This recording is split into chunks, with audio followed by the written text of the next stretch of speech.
7:31 on July 15th, 2021. The first agenda item is the officer election, so I just wanted to announce that we had an officer's election at an administrative meeting on July 2nd. And the results of that election were Katie Howard as secretary, Arthur Alexander as treasurer, Susan Faddick as at-large, and Andrew Cowders as chair. And Jeff Jeff Blander. And Jeff Blander, who's not here, I'm sorry, Jeff, as vice chair. I apologize. Out of sight, out of mind, not so much. Jeff is joining us via Zoom today. So based on the agenda, we're going to start by an opportunity for the council to hear from residents' comments.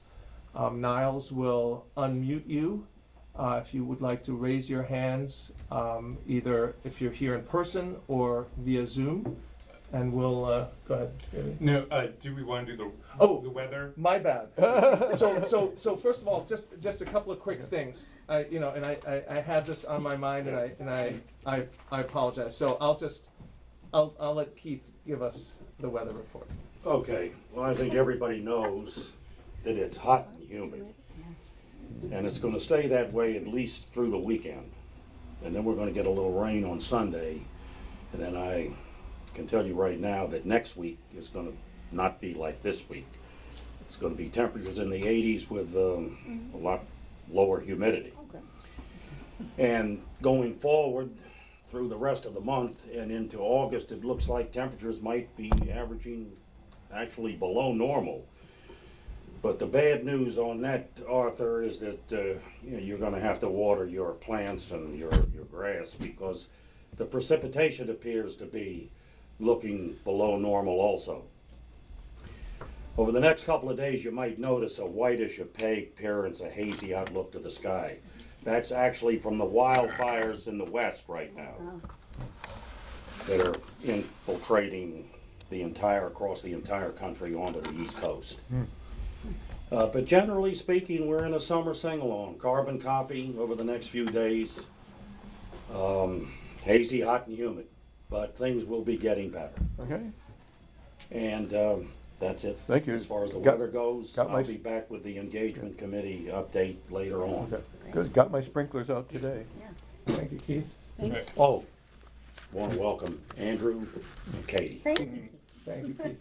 So this is what I forgot. I wanted to start by thanking, first of all, Susan for her leadership as chair and her Thank you. continued leadership and engagement here as a council member. So I thank you for all Thank that, you. for your many years on the council. Arthur, of course, as well.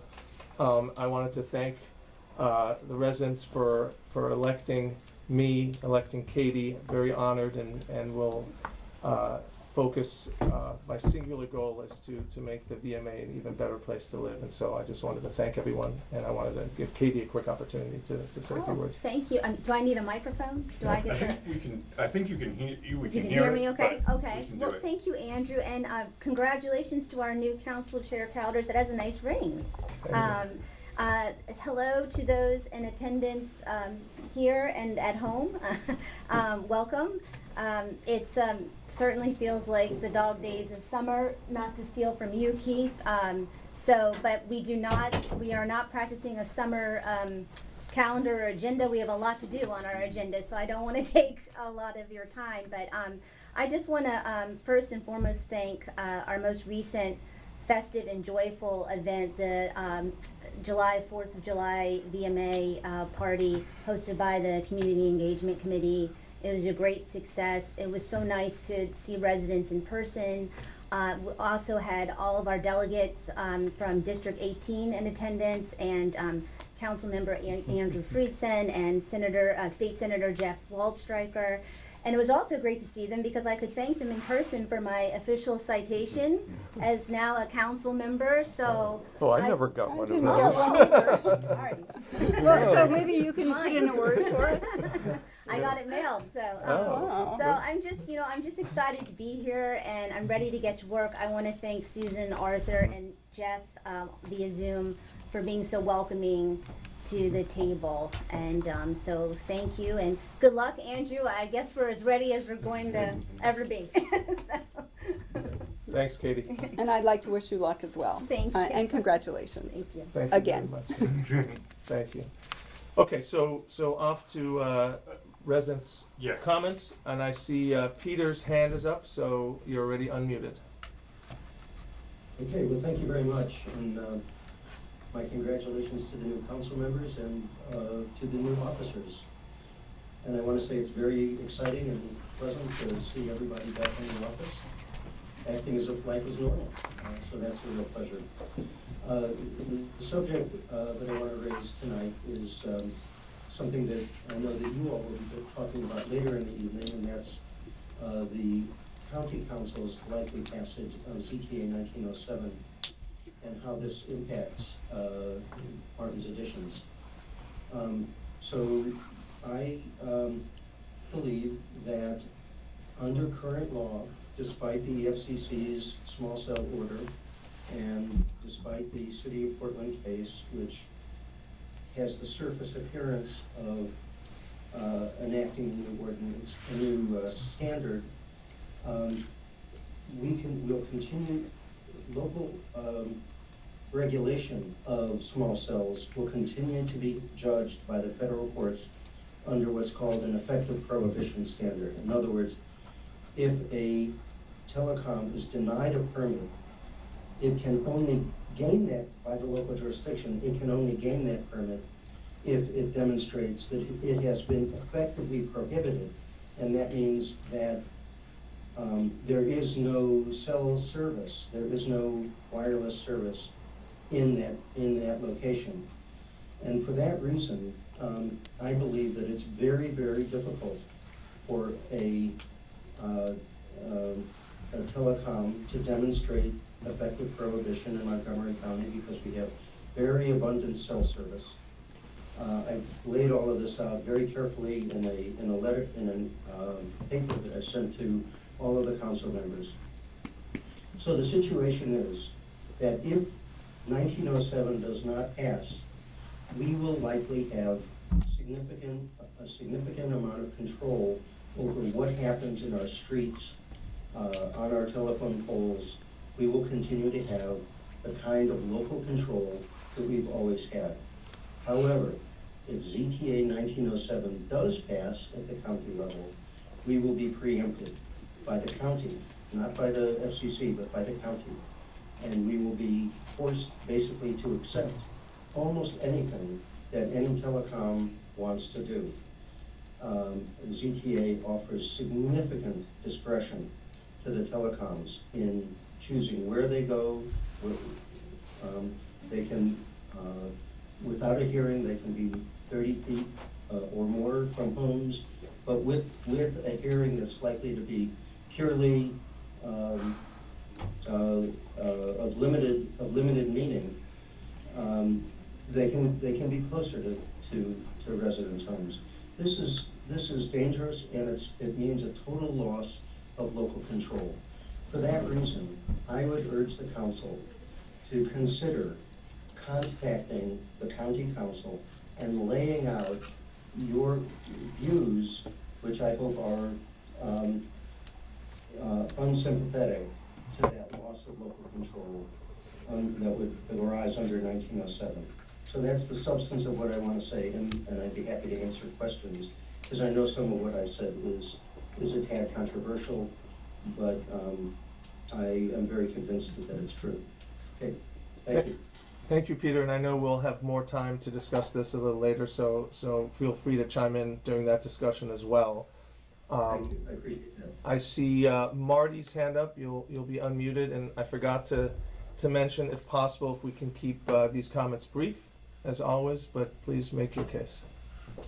There's some reason, Andrew, why you're particularly reminding me to keep it brief? No, but I'm apparently forgetting certain things on my cheat sheet here, so, and I should have said that at the very beginning.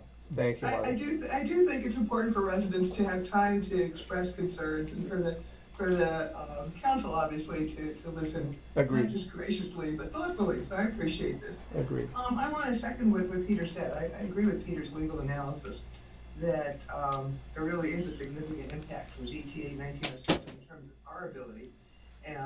And, you know, I'm one of the people who has a pole right in front of our house right now, a phone pole, and I sure don't want the radiation from the ZTA, you know, cell towers on Chestnut Street, and I don't think anyone wants it. There is really no technical or legal reason why the county council should approve, a zoning amendment that puts this stuff 30 feet from our house. And Arthur, I want to thank you, Arthur Alexander, for your analysis, which was in the council meeting packet for this meeting. I really appreciate your time to look at it. I disagree with you. I think that the current medical research shows that there is a carcinogenic effect from this cell stuff. And one of the problems with ZTA 1907 is that it has no requirement that the radiation emitted from these small cell towers be monitored or measured in any way. I mean, there's no measurement on it, there's no guarantee. And there's also a big medical question as to whether the 1996 grossly out of date limits set federally for cell tower radiation are actually adequate given the current medical research. The new medical research is very concerning. And I just read a piece by Dr. Birnbaum from the NIH, who strongly opposes the proliferation of cell towers because of the radiation issues that have now come to light. So, but Arthur, I agree with you completely about one thing you said. You made the point that the cell companies themselves, the telecoms, say that these towers, every 2,000 feet is all they need. The towers can cover half a mile. There's absolutely no reason for our county council to authorize telecom companies at whim to proliferate these towers through our neighborhood streets. When a tower every half mile gives them, as Peter said, effective coverage. So I really second Peter's point here, and I'm going to ask the council specifically to sign on to either or both of the letters from other local municipalities who raised the same issue about local control, and the absolutely clear now to me fact that there is no technical reason why these new cell towers need to be in our neighborhoods. You may know 2,000 foot coverage doesn't mean there should be one on Chestnut Street or Turner or Shepherd. And the radiation studies now, the new radiation studies show that constant exposure to low level radiation has a lot of carcinogenic effects, it turns out, especially hits kids.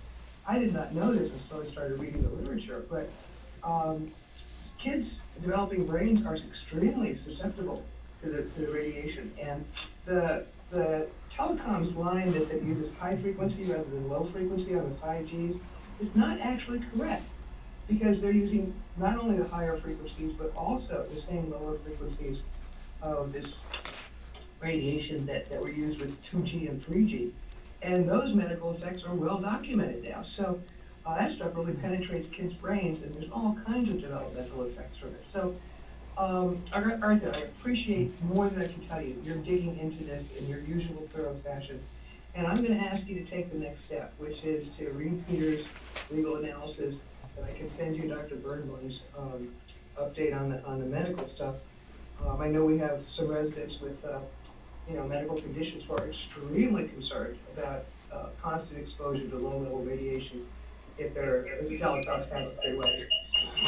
So anyway, I'm going to wrap up here, but I'm asking you to please sign on, Martin's Additions, sign on to the municipal joint letters that are going around, and really ask the county council to step back and think twice, because this ETA 1907 has neither legal nor medical justification. Technically, it's not even needed. Half a mile is half a mile. You don't need something 100 feet for your house, let alone 30 feet for your house. Thank you very much for taking this seriously. Arthur, thank you for digging into it. Okay, thank you, Marty. Any other comments? I see Susan's hand. Susan, if you want to unmute yourself, hold on. Hi, thank Okay, you. Thanks okay, for good. the opportunity. Sorry, go ahead. Sure. Thanks for the opportunity to speak. I guess I want to just reinforce what's already been said. I think that if there's anything that can be done now, it might just be to write a letter to the council, to the county council, to indicate what your thoughts are about the ZTA 1907, about the small cell policy, and in an immediate sense, we just need to get them to wait until September to vote on this, instead of voting on it in July. There was just a meeting 2 days ago, and they decided there could be amendments, but they put a 48-hour time period on those amendments. So some of us have been working almost constantly for 2 entire days to come up with amendments, because this is a very complex thing to institute, putting wireless infrastructure so close to homes and people. There are a lot of things to consider. Just in public safety alone, just public safety, if you think about if a pole falls down, that's a Pepco-owned pole. The Montgomery County Fire and Rescue has said that they won't touch it if, we just need to look at the protocol. Will they, for example, as they have told some members of our group, not touch it because they say it's a Pepco pole? Pepco needs to deal with disconnecting some electrical stuff. And Pepco says, we can't deal with it, the telecom has to deal with it. There's a wireless antenna at the top, that wireless antenna needs to be taken off first. And the telecom says, I can't deal with that wireless antenna that's on fire until the fire department puts it out. So you can see that there are already really basic issues of how would an emergency be dealt with? What are the lines of accountability and responsibility? Who's liable? Will we have, as a municipality, information on every infrastructure piece that gets put into our village? Will we have contact information? Will it be clear? Okay, so that's just one of the most very basic things. There are a lot of other issues that it brings up that we really need to figure out and hammer out before this sort of infrastructure, massive infrastructure bill or ordinance is passed. Because if I understand correctly, it could be passed July 27th and go into effect 20 days later. So things aren't very figured out. We don't have any kind of, I don't know, there's just a lot to figure out. And I understand that you all have gotten certain advice about this from the county maybe, but I just hope that you will seek a legal counsel from attorneys with telecom background. I think Peter's article about this is really in line with a number of other legal experts who say that you all are really being fed a line, not you, the county council. The idea that you have to do this for some legal reason. In March, they decided suddenly we'll go from 60 feet setback to 30 feet. Oh, so was that required also by the FCC? I mean, there are real specifics here that are just at willy-nilly changed, and it opened up 32,000 more poles when they went from 60 to 30 feet. So these changes, which are supposedly have to be done because of legal reasons from the FCC, it's really highly questionable. And I really just encourage you to watch out for yourselves, because it's kind of like someone coming to your front door and saying, do you like self-service? Great. Do you want a cell tower in front of your home? Well, you don't really have to have a cell tower in front of your home to get that cell service, but these sorts of non sequiturs are justifying selling this policy.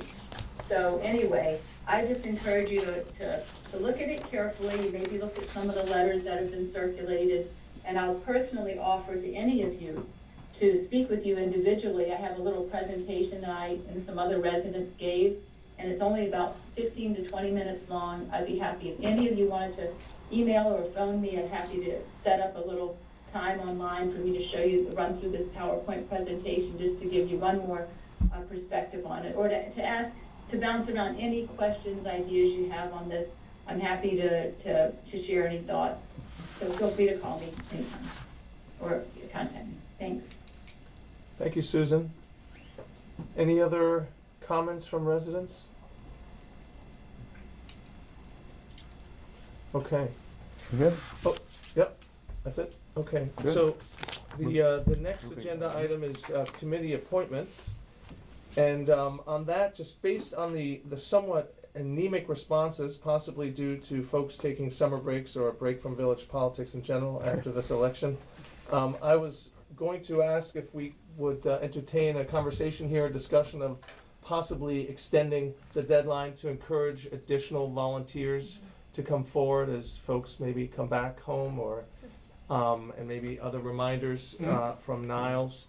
For those that have already thrown their hat in the ring, really appreciate that, and if you can be a little patient, that would be really appreciated. Right. And Andrew, I want to second that. We've had a number of people who are participate quite actively in these meetings on Zoom. I invite you all to put your name forward for some of the committees. Make it regular. We could use your energy and use your intelligence to move forward. So if you've been participating, if you have ideas, if you want to be active, now's your chance to do it. Please do. And I would just want to add that I have heard from people who intended to sign up and just didn't make it in time, were on vacation, as you addressed. So I Okay. think it is a good idea. So do we entertain a motion What, to We extend? could Yeah. It's just just direct. just direct, Yeah. direct, and what do we want the new deadline to be is the last question. Okay. Do you want to do it? The end of the month? 2 weeks? Yeah, 3 sure. weeks? Do you want to 2 extend and a another half? 2 weeks, so 2 weeks, July that's fine. 31st? July 31st? Yeah. That's easy to remember, so, Yeah. okay. Okay, Yep, and now, I'm gonna try to, right. Next is Doug Mhm. for the Doug. building administrator's Doug. report. yep, Doug, where are you? yep, he's there. Good evening. Hello. At 6609 Brookville Road, the applicants have submitted an application to remove the existing porch and add an addition to the existing house. The county closed out their permit on July 13th. The staff is scheduling the final site visit in order to close the village's permit. At 3521, I have an addition to the report. The village has just issued a building permit for a new shed at the right rear yard at 3521 Cummings Lane.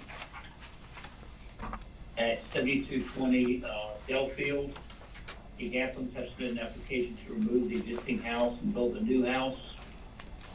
The village demo and building permit were issued on May 17th. The old house has been removed and the contractors are constructing the new basement walls. At 3515 Raymond Street, the applicants have submitted plans to remove the existing house and to construct a new house. The village issued a permit on February 9th. The existing house has been removed and the new house is under construction. And on Tuesday, July 13th, the applicants had a hearing for the variance to extend the 80-foot building length dimension. At 7200 Summit Avenue, the homeowners have submitted a variance for addition to the existing house. The village variance was to expire on July 16th, but has been extended for an additional 12 months. At 3404 Turner Avenue, Turner Lane, the applicant submitted an application for variance of the village mineral setbacks so they can add a second floor addition to the existing non-conforming house. No date for the public variance has been scheduled. And finally, in regards to the safety improvements on Brookville Road, the state has finally responded and said they will be looking into adding additional pedestrian walkway safety measures at Bradley Lane and Taylor. Huh. Next to the Excellent. river. Good. Could you, any more details on that, Doug, and what they might be thinking about? They haven't given us any. They have to be working with the county, and I guess going to be working with the other sections, Section 3, and also, I guess, the village. So, but there's no details on what they're looking at. They're just looking into it. Okay. Good, That'd thank be you. Widening of the sidewalk? Or marking or something. So the discussion is about actually creating a crosswalk there. There isn't one right now. Ah. It's adding it. One of the things that they had brought up was the need for making sure that it's handicap accessible. So there's a couple of design elements that need to go into that, but we'll follow up with them to make sure that Good, that gets followed through. good. All right. Okay, May I ask a question? sure. Thank you very much. Number one, amen, and thank you for the Brookville Road work. Please stay on that because, as someone who's nearly been killed many times at the corner of Thornapple and Brookville, I am just very aware of the risks there and boy, it's dangerous, as are many of the other intersections, and the wider sidewalk is needed. But thank you for that, that's really a huge priority. And Peter Hahn, thank you for the walkability study that just highlighted that. My question, though, is about something that happened with Doug. Doug reported that one of the things that on the, building stuff, is that the house at 7220 Delfield was demolished a couple weeks ago. And they clear cut the lot before that, every single tree and plant is gone. What happened next, you know the huge windstorm we had? Is that they're, because they clear cut that lot at 7220 Delfield, there's now a gap in the tall tree canopy that goes along the middle of the block that runs between Delfield and Chestnut. And it's been there 100 years. Well, now there's a huge hole in it. And in that windstorm, that was a wind tunnel. And I don't know if this is something we can incorporate in any way in our regulations, but I want people to be aware of what happened. Because there's a big old 100-year-old walnut tree that lost 4 big branches, a big maple tree on my neighbor's yard lost big branches, I'm talking large limbs, that had been protected by the existing, contiguous tree cover.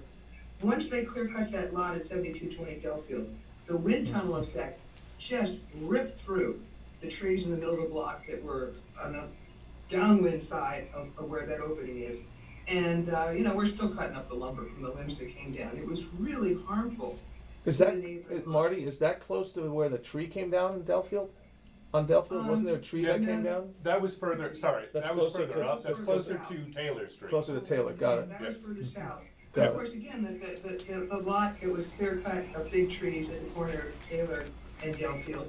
Again, the protection of a contiguous tree canopy is something we haven't talked about in the village. But I'm really seeing the effect when that tree canopy is disrupted. When there's a big hole or gap in the middle of it, you get additional adjacent damage to other big, old, wonderful, valuable trees. And I was stunned at the amount of damage that opening up that wind tunnel, behind 7220 Youngfield did on the houses on Chestnut Street. So I just want to share that observation and ask Arthur, our wonderful tree guy, and future appointees as tree supervisors, and anybody on the council looking at any possible regulations about clear cutting, to take this to heart, because it was a stunning amount of damage. I've been here 36 years, I've never seen tree damage like happened in the first windstorm after that lot was clear cut, with the wind blowing through the wind tunnel. Any Can I questions respond to about that? Yes, please. Okay. Yeah, Marty, thanks. It was striking, it was The- really striking. Can't remember how long ago now, about 8 years ago, we had a tree committee to look into exactly this kind of problem. And it was, as you say, egregious. It was egregious then and continues to be. Among the things we looked at was what were some of the neighboring jurisdictions doing, and 2 or 3 of them have requires approval before cutting down trees of certain sizes on private lots. Well, when we looked into the approval process, it turns out you have to have a justification why you deny a cutting down a tree, and there has to be an appeal process. I remember that, it was hard to even have it have any effect at all, it's like. And it turns out that the various approval processes in neighboring villages had no effect. 98% of trees that were requested to be cut down were cut down. In fact, we could point to approximately 2 trees that were saved in all the villages among all the licenses.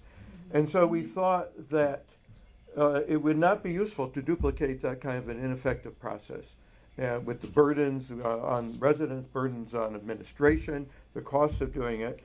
And instead, we focused on promoting new growth, new development, new plantings. And that's where we started village subsidies of planting new trees. So we're thinking about the future urban forest rather than protecting the current one. And if anyone has any good idea of how to do this, we'd love to hear it, but we never found one. We never found anything that was effective, not even to speak of cost effective. It just wasn't effective at all. Yeah. So that's why we did not suggest that for Martin's edition. So that's the history of it, and I'm at a loss to come up with something better. We've never found one since, and haven't found one in any neighboring area either. And even the suggestion of that proposal was highly unpopular. That's right. People There- say, there keep were- your hands off our private trees. Yeah. And so as much as people don't like the clear cutting, they also don't like the alternatives, and the alternatives don't seem to work. So Yeah. that was the conclusion of that. It seemed, I think this is something that came up during one of the forums, maybe even the developers asking for forgiveness, not permission, that's kind of their approach to Yeah. many of this, but, okay, I mean, Okay. we can continue this conversation, but it's clearly Right. upsetting. We had a big storm recently, so Yeah. it's fresh on everyone's So minds. again, if anyone has any good ideas, please send them in. We could use them. Yeah. And thank you, Arthur, I Okay. appreciate that. Okay.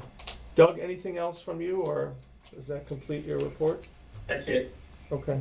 that's all. You Thank might you. mention, he went over at the variance hearing that was held on Tuesday. You mentioned that. You in mentioned his- that, his you report. Yeah. Yeah. So, unless there's something else to add right now, No. I think we're good. Okay. Okay, thank you. So this brings us to the 5G, the ZTA 1907 discussion. And I'd like to just open it up by saying that I have expressed past concerns, I continue to have concerns, and I would love to hear from my colleagues here and from residents here in the village office and on Zoom. Their thoughts. I think this goes back, I don't know how long, but I know that Peter and Susan have brought this to our attention last year, maybe even before then, but I think it was last year. And to me, one of the things that stands out, and there's only so much we can do as a municipality, is this loss of local control. The federal government, the state government, the county government, they have a lot of power. They make a decision here, we don't have power to make any changes. So I would love for this council, and if it can't be the entire council, I don't know if we as individual members, I'd love to be on record in sending a letter to the county and expressing our concerns. We don't necessarily have to take a position, but just that a lot of concerns have been raised. And I think what would be helpful is, I think Susan or Peter mentioned, a telecom attorney, someone to brief us on short notice, either council and residents. I think we could put together something at a public forum on short notice, given that there apparently are pending deadlines here, just so we can. And Peter's analysis, I've read it. It's very compelling. But to hear from someone who's been working this in other jurisdictions and other municipalities, I understand that Ron knows telecom attorneys as well. I think that would be helpful, just for our edification and to know where things stand. I understand that even if we do send a letter, it does not mean that it's going to change the outcome. But I would hate to see these cell towers, these extended poles, and us not having been on record in expressing our concerns. So I'd love to open it Can up. I go over my Sure. note that I Sure. Yeah, having heard Susan and Peter Kahn raise this very forcefully, and it's, as Andrew mentioned, it's been on our agenda for months now. I thought and at the last meeting, Jeff and I wanted to hear more about it. I thought it's time to really get into it, to see what's going on. I'm trying to understand it myself, and then kind of help educate the council on what I found. Well, first, I want to go through a few things that have already been raised. The committee in the Montgomery County Council that has been looking at it, this is not new. This way predates the Ninth Circuit Court decision. It goes back 5 years.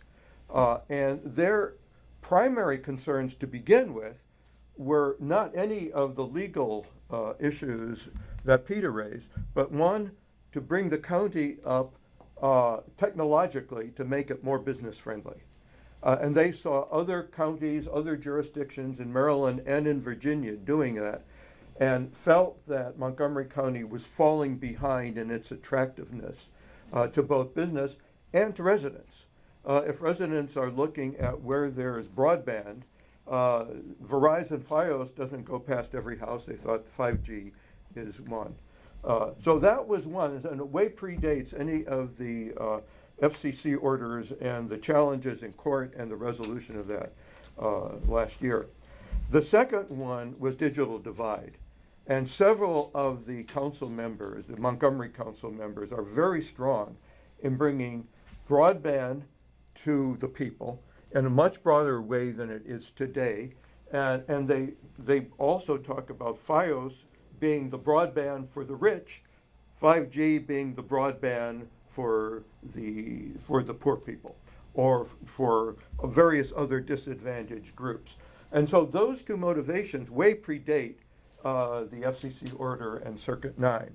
And then when the case came up before the Ninth Circuit, Montgomery County was a party to that, and in a sense lost. They didn't. And there are many other municipalities, counties around the country that were party to that. And the interpretation of that is that there are two main points that affect the county. Is that a short shot clock, 60 days 90 days to decide on an application. Typical application today for a what is called a conditional use permit, that is one that doesn't automatically get approved if you meet all the criteria, could be 6 months to a year. That was not going to meet the 90-day requirement. And so they drastically streamlined the process. In doing that, in streamlining the process, it kind of cut out any kind of reasonable objection that communities or residents can make. And that was in the interest of meeting this 90-day period of approval. The second thing was local restrictions may not effectively prohibit deployment. And this is the interpretation that Peter Kahn is mentioning it. Is it a strict prohibition or a broader prohibition? Is a prohibition of cell coverage or a prohibition of something much narrower? And I have not seen any of the other attorneys who've weighed in on this and written memos for their various local clients. Nobody else has reached Peter's conclusion. Peter, you may go down in history now, you may get your name on something, but I haven't seen this interpretation. So this is where we may need other advice on how to go forward. Now, but that's not my main concern. My main concern was how does this affect the village of Martin's Addition? I wasn't so interested in the agricultural preserve or the up-county areas or saying, how does it affect us right here? Well, I sat through hours of committee hearings, hours of the full Montgomery County hearing, probably 10 hours. I could have been watching Bridgerton, but there I was focused on all this. But that had to be more riveting. I don't know what was more riveting. Thank you. Okay. And some of the issues that affect Martin's Addition. First, Martin's Addition is not affected by the change in the requirements or the change in the zoning that the county is proposing of under 30 feet. We don't have houses closer to 30 feet to the right-of-way. We have a minimum setback from the right-of-way of 25 feet. And since the right-of-way is anywhere from 5 to 20 feet wide, we're set back any further than that. So that is not a concern.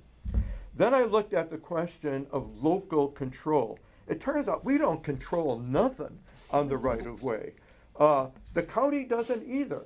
This goes under the State Public Services Commission, and they essentially automatically approve if Pepco or anyone else wants to put something in the right-of-way. They don't even mention, I looked at the Public Service Commission's annual reports for the last 5 years, and utility poles are barely mentioned. The only mention was they commissioned a study a few years ago to improve putting more stuff on the poles.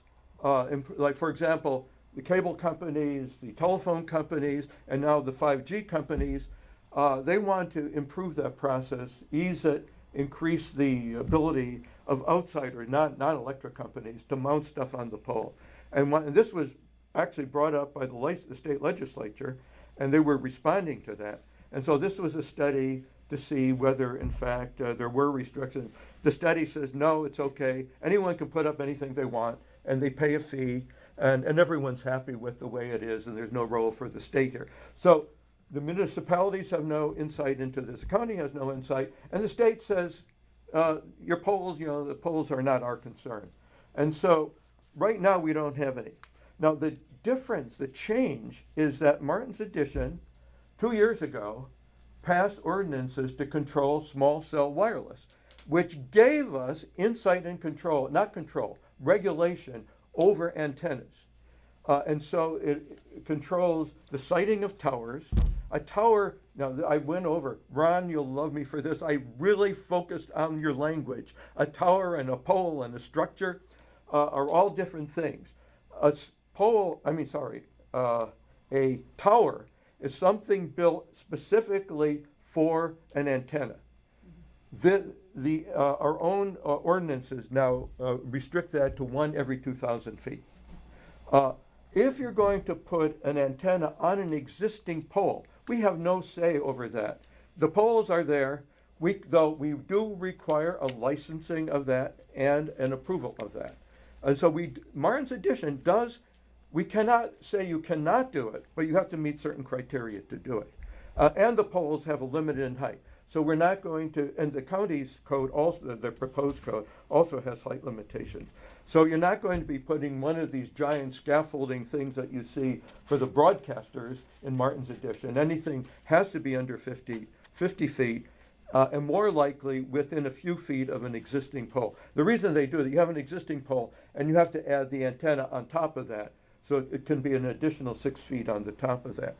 Now the question is, and this is where we may need specialized advice, is that can either the county override Martin's Edition's enacted code that we have here already, or could a telecommunications company say that our code is effectively prohibiting the installation of 5G? And that's where we may need specialized advice. Now, Ron, who's online right now, has looked into this. I don't know if he has an answer to that, but I think this is where, in particular, we might use some help in seeing, and if this is a problem, what we could do to beef up what we already have. But we do have code on the books that has tried to take back into our hands some control over what's going on. So just a real quick question, based on this, some of the pictures that I've seen in Potomac and other jurisdictions, do we assume that whether or not they had a process where they had to get licensed or certification or approval by the municipality, it happened anyway? So that seems to be the case. And in fact, the opponents to the zoning text amendment raise a very serious point. It has nothing to do with the zoning text amendment, but it's there, it's out there, is that the state does not seem to be regulating these within the state's own code. Yeah. And so it has nothing to do with ZTA 19-07, but it has to do with what the state is currently doing with its regulation of poles, towers, and so on. And so some of the opponents to 5G have raised these questions of towers that are too high, too close to properties, that are appear to be violating current conditions, current code, that nobody has been willing to deal with. So, Okay. but it has nothing to do with the proposed ZTA. It's quite independent of that. Yeah.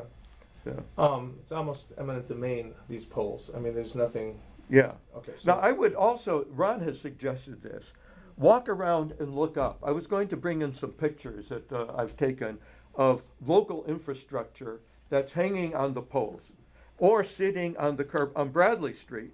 There are some quite large structures dealing with the gas pipelines underneath.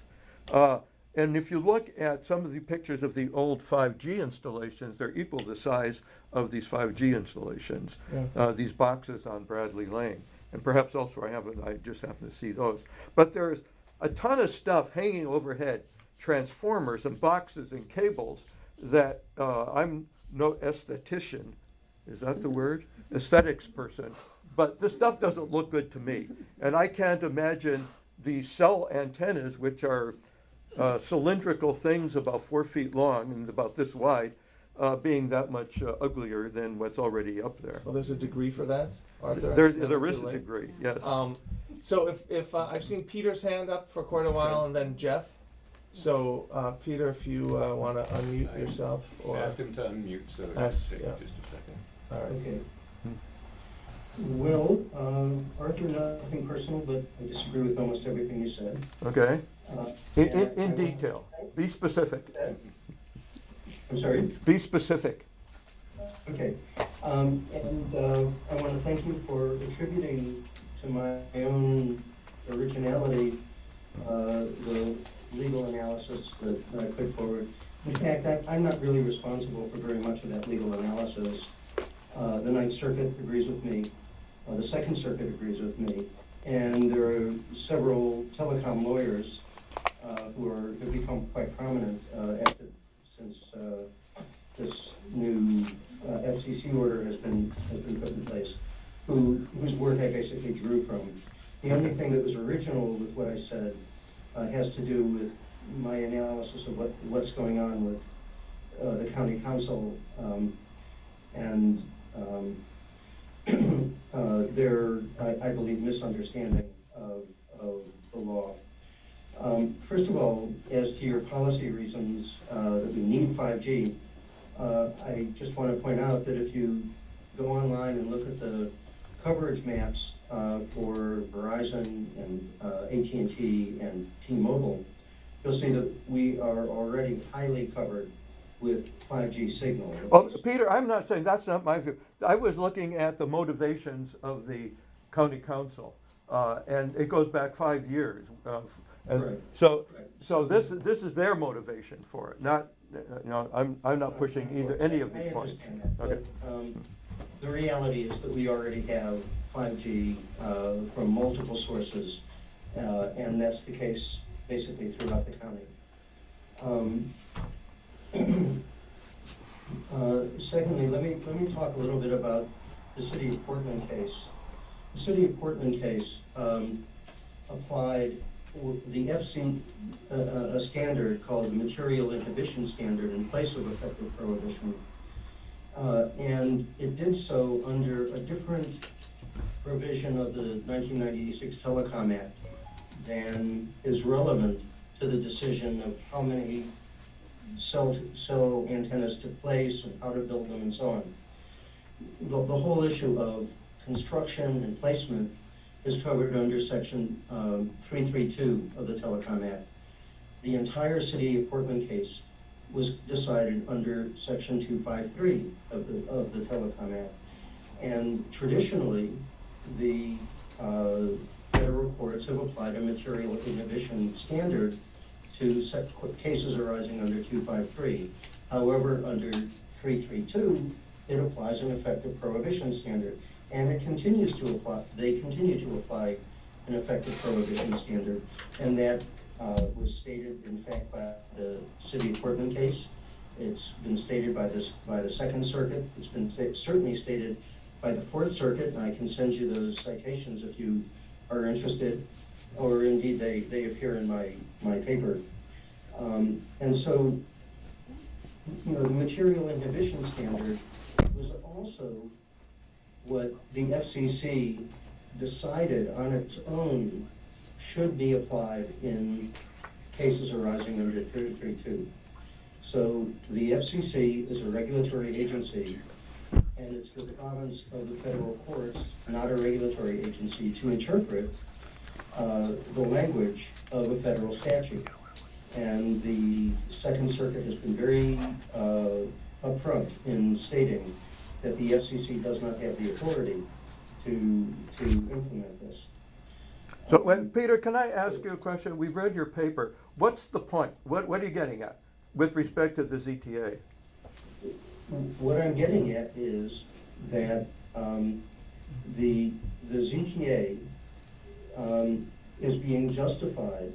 We're being told that we have to have it. We are legally required to accept, a much more, a standard that's much more liberal to the telecom companies than has traditionally been applied. And that is not the case. Okay. We are not required to do that. And indeed, there are literally thousands of local jurisdictions all across America that do not apply the standard that's being applied in section in ZTA 1907. What the impact of that is that if we were presented in Village of Martin's Additions with an application to put in a telecom facility of some kind, a new antenna or whatever, we would be judged. If we denied that case and the telecom decided to bring a lawsuit against us, the telecom would, in the federal courts, have to demonstrate an effective prohibition, which in Montgomery County it is not capable of demonstrating. And so we would have, in effect, complete local control of whatever it is that we can control, and I believe that has to do with the placement and construction of cell antennas and cell facilities. So without 1907, we have a high level of local control. With 1907, we have essentially none. And I believe that it's very much in our interests as a community to have control and to be thinking about what Martin's Additions' self-interest is, rather than to be forced to act entirely in the best interests of whatever telecom happens to come along and decide they want to place a cell tower, which is exactly what would happen. So if I can just chime in real quickly, Peter, to me it sounds like the status quo has been working, and also on the technological point here, it sounds like they can do this from 500, 1,000, or 2,000 feet away, and still get their 5G technology to the various households in the community. But that's something. After we hear from Jeff and Peter, if you want to conclude, or if you have any additional items here, go ahead. That just came to mind here, based on your comments That's just right. now. You're right. Yeah. No, that's I appreciate that, and it's definitely true that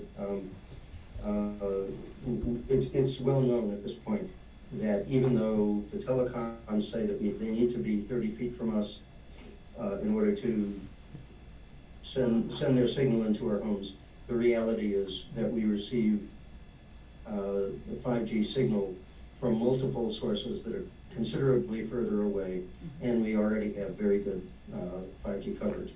So I'll defer to Jeff. Okay. Could I follow up on what Andrew and Peter just said? If in fact the technology, and this Verizon president kind of acknowledged this in 2018 in the CNBC interview that I cited here, that everybody else is citing as well, that even if this passes, we are very unlikely to see antenna, because they're not going to be going out and proliferating antenna that they don't need. And so even though they could, if they wanted to, put them every 150 feet along the street, in fact, they won't, because it's expensive to do so. And in fact, the point of the Verizon president's argument, he was asked, isn't this a multi-billion-dollar investment that Verizon is doing, because you're going to have antennas every 100 feet? He says, no, nothing like that. We're not going to have to do that. Let me put that to rest. It's going to be like every 1,000 feet. So my only point being made here, that even if this passes, they won't want to do it. They're going to build the field, and nobody will come and play, because they don't have to. So this may be an issue that never arises. Even though, Peter, you may be right that we lose control, we may lose control over nothing. So Yeah. that's my point. I guess the risk is just that They could. They could, and Yeah. that's risky enough for me, I guess. Yeah. But Katie, well, Jeff, Let's hear from Jeff. From first. Yeah, Jeff, where are you? Hey folks, can you hear me okay? Yes, sir. Awesome, and again, it's great to see everyone, and apologies for not being there in person, but I hope to join you all next month. And so I'll make my marks 50 and 2 point. I do just have to say before I launch in, I want to thank Susan and Peter Kahn profusely. They have, over the past year plus, been mentors to me, but also just incredible advocates of sharing information on these issues. So I want to thank them because I feel so much better for it. Also, I just put out there, which everyone knows at this point, I mean, look, my background is epidemiology and environmental health, and so, you know, I am a bit biased, but I'm going to keep my personal points of view out of this. So I'm just going to say a couple things. And Andrew, I want to thank you for, you know, a couple suggestions you threw on the table. This is what I want to put forth as well. First, I would love to have a public forum on this within the next week or two before that vote might come up with an expert. And I know that Mark Del Bianco has come up. I've actually spoken to him. He works with Somerset and other jurisdictions. What a lovely gentleman, and has offered to come in and meet with the council and meet with residents and have this sort of a discussion. But I also will defer not only to Peter Susan Khan, but Ron, and you know, we could also ask our other jurisdictions who have been leaders in this, like Somerset, you know, who they might recommend. But I think Mark has worked with them, so that's one. I think we should have a public forum because there is a lot of misinformation or information that is it's very technical, right, and very legalistic, and I think plain speak discussion would be great. Two, I'm all for a letter of concern. Now I want to just, you know, point out Ron, you know, has been extremely diligent and helpful in sharing his information and what he's done with other jurisdictions. And one thing I want to say about the letter of concern is, look, we do know that there are mixed views here, and a letter on behalf of the village, you know, I think we just want to perhaps take into account there are mixed views, but I do like the idea of being very laser focused on concerns over how the county might propose or is proposing through CTA things that would basically override our ability to manage and protect personal property rights and right of way. So I really am for a letter from our council, working with Ron and Mark and whomever in that regard. The other piece is I would like to bring in, you know, Mark or whoever to look at our code and give us a sort of a third-party expert opinion in addition to things that Arthur may have pointed out, you know, validate some things and just get that additional eagle eye. There may be some things, quite frankly, that we haven't thought of, and I would love that, very focused. And then finally, again, we haven't been leaders in this, so I'm not necessarily saying this is something that we might do, but we do know that Somerset and other places have actually gone a little bit further with cross-cutting efforts. And so there might be some places, quite frankly, to do some cost sharing around some areas or legal or advisement to the county where we could go in and not go it alone. So those are the four things. So public forum with an expert, letter of concern from the council, have expert opinion on our specific VMA code, and then finally perhaps explore and learn from Mark Del Bianco and others what might be some other cost sharing activities that we could participate in with other jurisdictions who are moving forward on this and have been more aggressively over the past year plus. With that, I'll turn it over, and I'll encourage others on the council and also, Peter Khan, if I've missed anything, but I hope those cover some of the things that we've also talked about. Thanks for your time, and back over to you, Andrew, and others. I'm gonna call on Katie who Oh, have okay. comments. Thank you. I mean, it's true, we haven't been leaders, but it's never too late. I mean, I think it wouldn't hurt to draft a letter, especially stating our concerns and citing our. There are existing some ordinances. draft letters out there that municipalities have been sending. Right. I think we could do that. I appreciate Arthur's thorough research as well as both Susan and Peter's points that they raised. I mean, I do have the health concerns and aesthetics, but I think it can't hurt to, just express our concerns as a community. But what are our concerns? So, Well, that's So- what we're, Yeah, that's what I we're mean, laying out. I guess there are the concerns of maybe nothing's going to happen, even if they pass it. to me, the concern is that maybe something can happen. That I have a utility pole in front of my house, and on Turner Lane, there are plenty of them. And if they start, you know, claiming they need the proximity to each home to put these antennas on. I mean, I think there's no harm in asking Niles and Ron to reach out to a telecom attorney. I think there's no harm Yeah, I think that's right. in getting a briefing for villagers and the council who are interested in it. I think I hadn't heard this one, but I agree that there's probably no harm in figuring out what is on the books here that could help, you know, limit any exposure here, literally. It's the last section of the code, Yeah. section 9. So, but Right. clearly Chapter they, 9. What is it? Chapter 10 of. Chapter 10. But as Okay, Susan yeah, also raised, okay. Susan Kahn, you know, just even asking the council to consider pushing the vote, I mean. When you listen to their July to hearings, September. every one of the council members, one of the first things they say is that we've had a ton of mail coming in, yeah. and essentially, and, Right. you know, we've shoved it away. Let's consider, they're considering what they see as the issues. Okay, so I Might think not be that, a But we could add to their ton of mail. okay, well, the thing is, the question is, are they reading their mail? They're Because, reading it, but Okay. they're, because and that's, they're reading it and just ignoring it. okay, well, having worked in Congress, I can tell you constituent mail is one of the most important Right. things for a member of Yeah. Congress, and it should be for a member of a county council as well, because they shouldn't be just lording over their population, they should listen to them and be responsive. Well, I tell you, part of their So- population is the business community Right, and the, I don't know what you call it, you know, minorities who are pushing hard for this. yeah, And several of the council members are very strong pushing for racial equity, class equity, and all this sort of thing. They see as this core as central to that. yeah.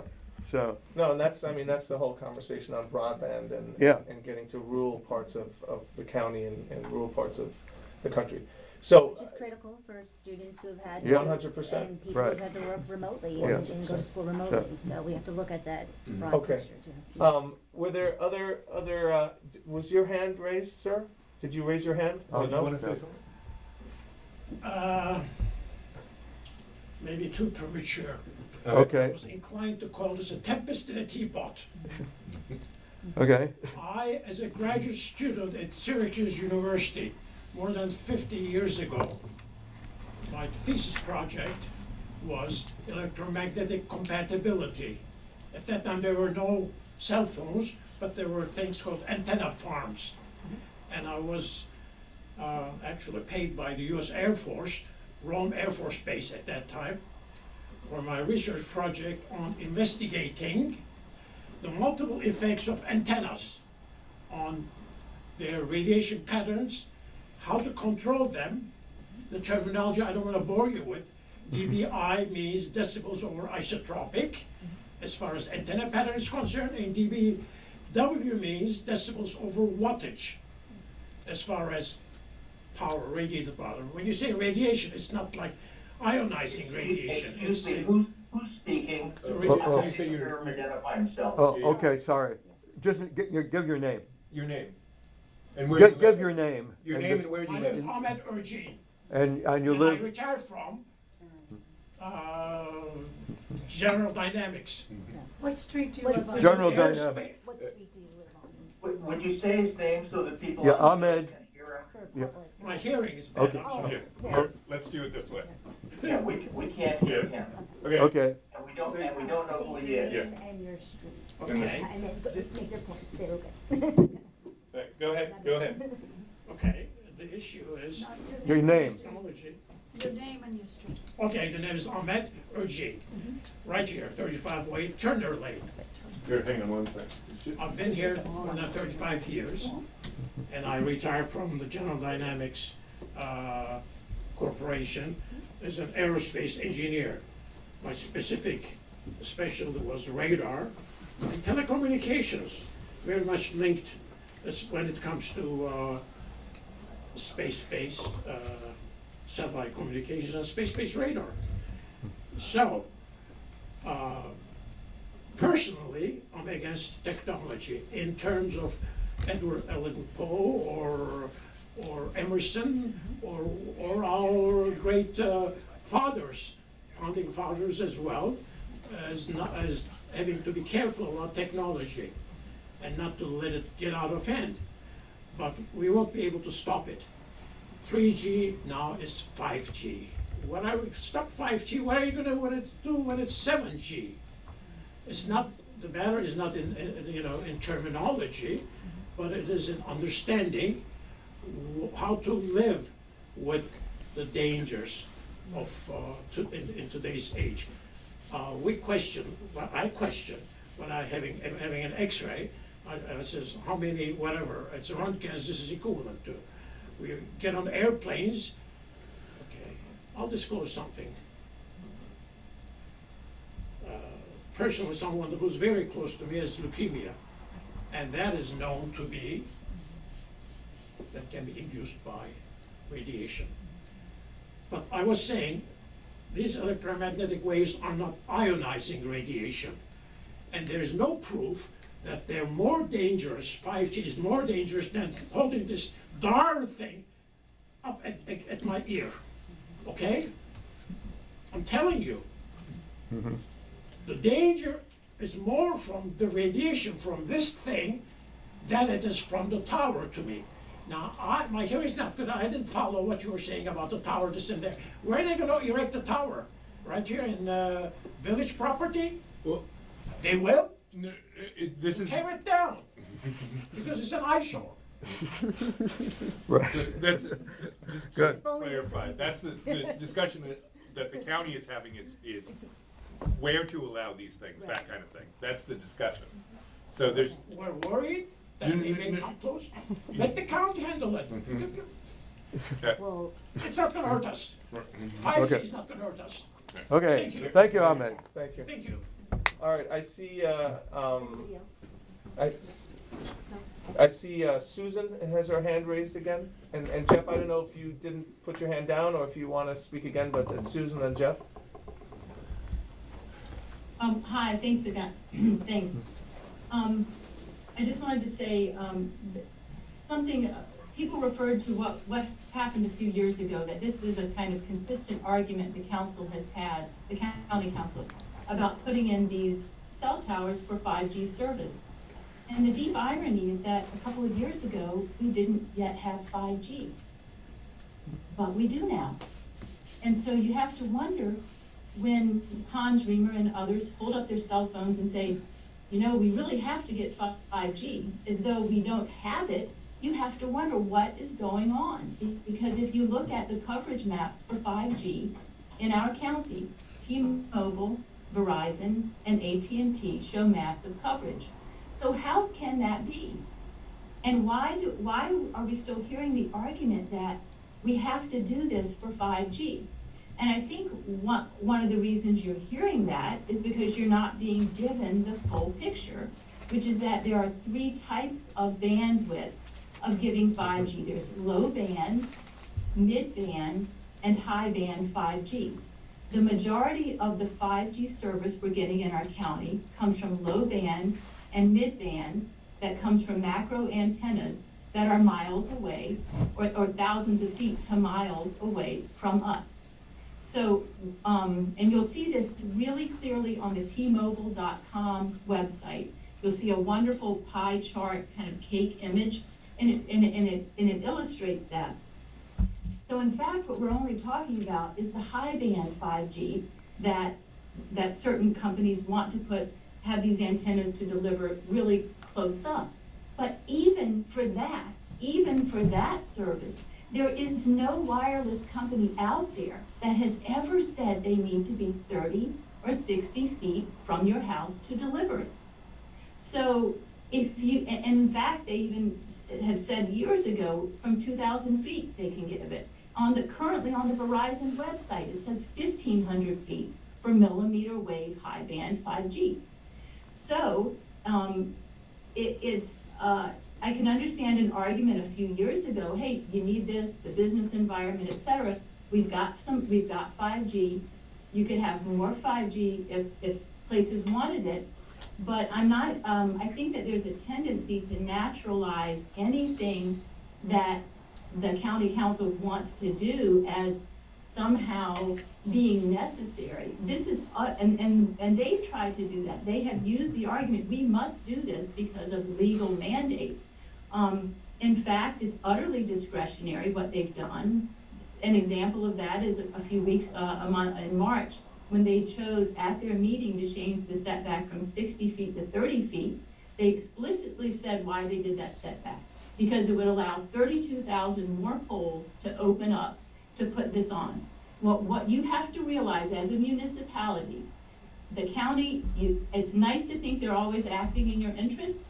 In this instance, you are going to have centuries of control, of local control over your public rights of way, of input at least, about what happens in your public rights of way, taken away. This ZTA will take that away, and you'll be giving it away. And once that is done, you will not have the kind of control that I think that you're perceiving you're going to have. If, in fact, you're comforted by someone's legal advice that you as a municipality will even be told about any cell antenna that goes 30 feet out from your house, or no, not less than, but 30 feet away, then why can't you find those words in the ZTA text? Because I've read the text of the ZTA.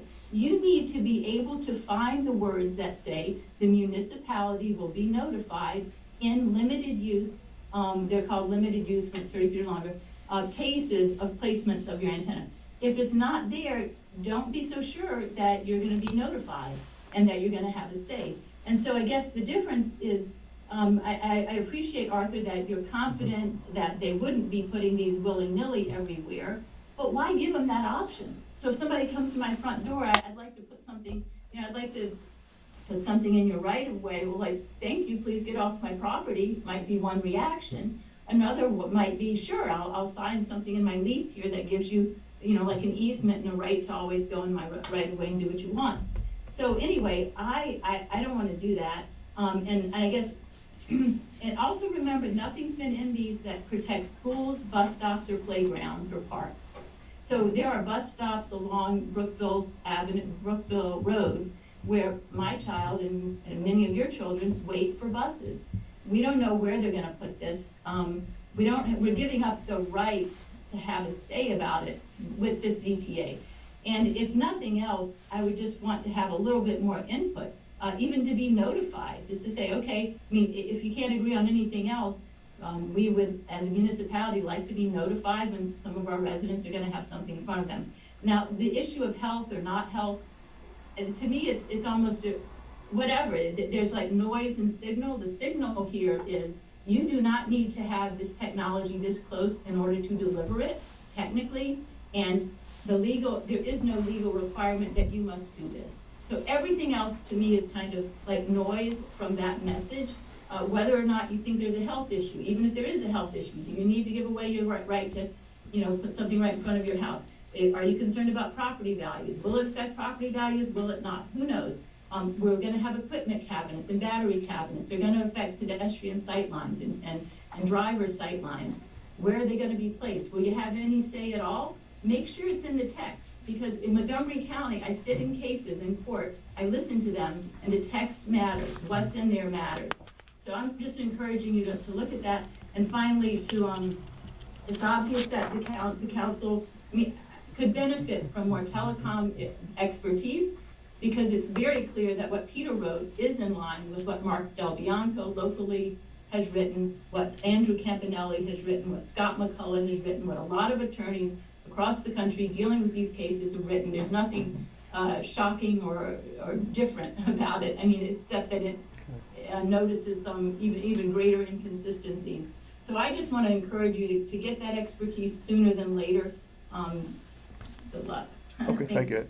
I'll give Jeff, if your hand is Jeff. raised or you forgot to lower it, Jeff, speak now. Thanks. I'm going to make this super short, and again, I just want to put out there that thanking everyone. This is a very emotionally charged topic, whether you're you know, concerned or whether you think it's a nothing burger, just thanking residents, council members, and others who really have stepped up to provide their inputs. And I just wanted to make a motion, Andrew, to you as chair to perhaps, you know, if you want to do an administrative vote or whatever that might be, but, you know, the idea of having that forum, bring in some expertise, and then the things around, you know, examining our code, look at our options, and then finally, you know, again, as a council, what are other things that we could also do that may be cross-cutting, but again, with a priority of helping to inform our residents and council members, and then looking at perhaps being aggressive in the protections that we could have within our own code, so that again, we're not leaving ourselves liable, you know, or at the whims of you know, for-profit entities in terms of whether or not they might proliferate our beloved community. So with that, I'll turn it over. Thanks. Okay, so I don't know if we need a motion or just direct. Yeah, well, we Giles. want to have a specialized telecommunication lawyer Yep. to review our code and to brief the community on anything else that Yes. we And should since be that hearing. requires expenditure of Right, funds, that's it the has to one be a thing. motion. Yeah, Okay. there should Okay. be a motion to Okay. expend funds to hire a telecom. Okay. Yeah. So Yeah. does someone, would someone like I to will offer a move motion? I'll to- second. Second? Yes. Okay. Ayes? Aye. Ayes. Opposed? Jeff? Okay. Aye. He's aye. All right. I heard him. All right. Sounds Okay. good. Thank you. And to do this expeditiously. Yes. Yep. Yes. Mhm. Yes. We can do that. Clock is ticking. Does Ron? Ron? Is Ron around? Yeah, he's on. Does he want? Do you want to chime in? Unless there's specific questions. You don't have any general observations Let's- or suggestions, advice, anything of that sort? No. Yeah, so there is an opportunity for savings because I have suggested to my other clients that now that the litigation has settled, mostly settled, and we seem to know what the county's gonna do, it is time to take a look at the village code adopted in 2019 and make sure our technical standards are sufficient. And so, you know, there might be an opportunity for savings in working together with other jurisdictions in that regard. Right. With respect to hiring an engineer or telecommunications counsel. Good. Or both. Now, as I recall, our code is very similar to many of the other local jurisdictions. Isn't that right? Yeah, I represent 9 others and they all adopted substantially the same The form. same code. Okay, good. So we have an opportunity One-stop here to, shopping. yeah, right. Okay. Good. Okay. Well, thank you to the council and to all the residents. Susan, you had one last Yeah, comment? Yeah, this is kind of important. On July 27th, currently, the county council is scheduled to vote on ZTA 1907. Yeah. Currently, they're scheduled for July 27th. There is, 3 of the council members, possibly 4, but we need to get 5 in order to have it, have wanted to change that vote to September. So if you want to have meaningful input, because a lot of people said it's too quick, we can't get, back and forth, you might encourage, in the most basic communication, you might encourage voting in September on the ZTA instead of July, so that you all, as a council and your residents, have a chance to have input. And, yeah, and to look at they're amending it as they're going along, Yeah. so, Yeah. to have a chance to look at the most recent draft.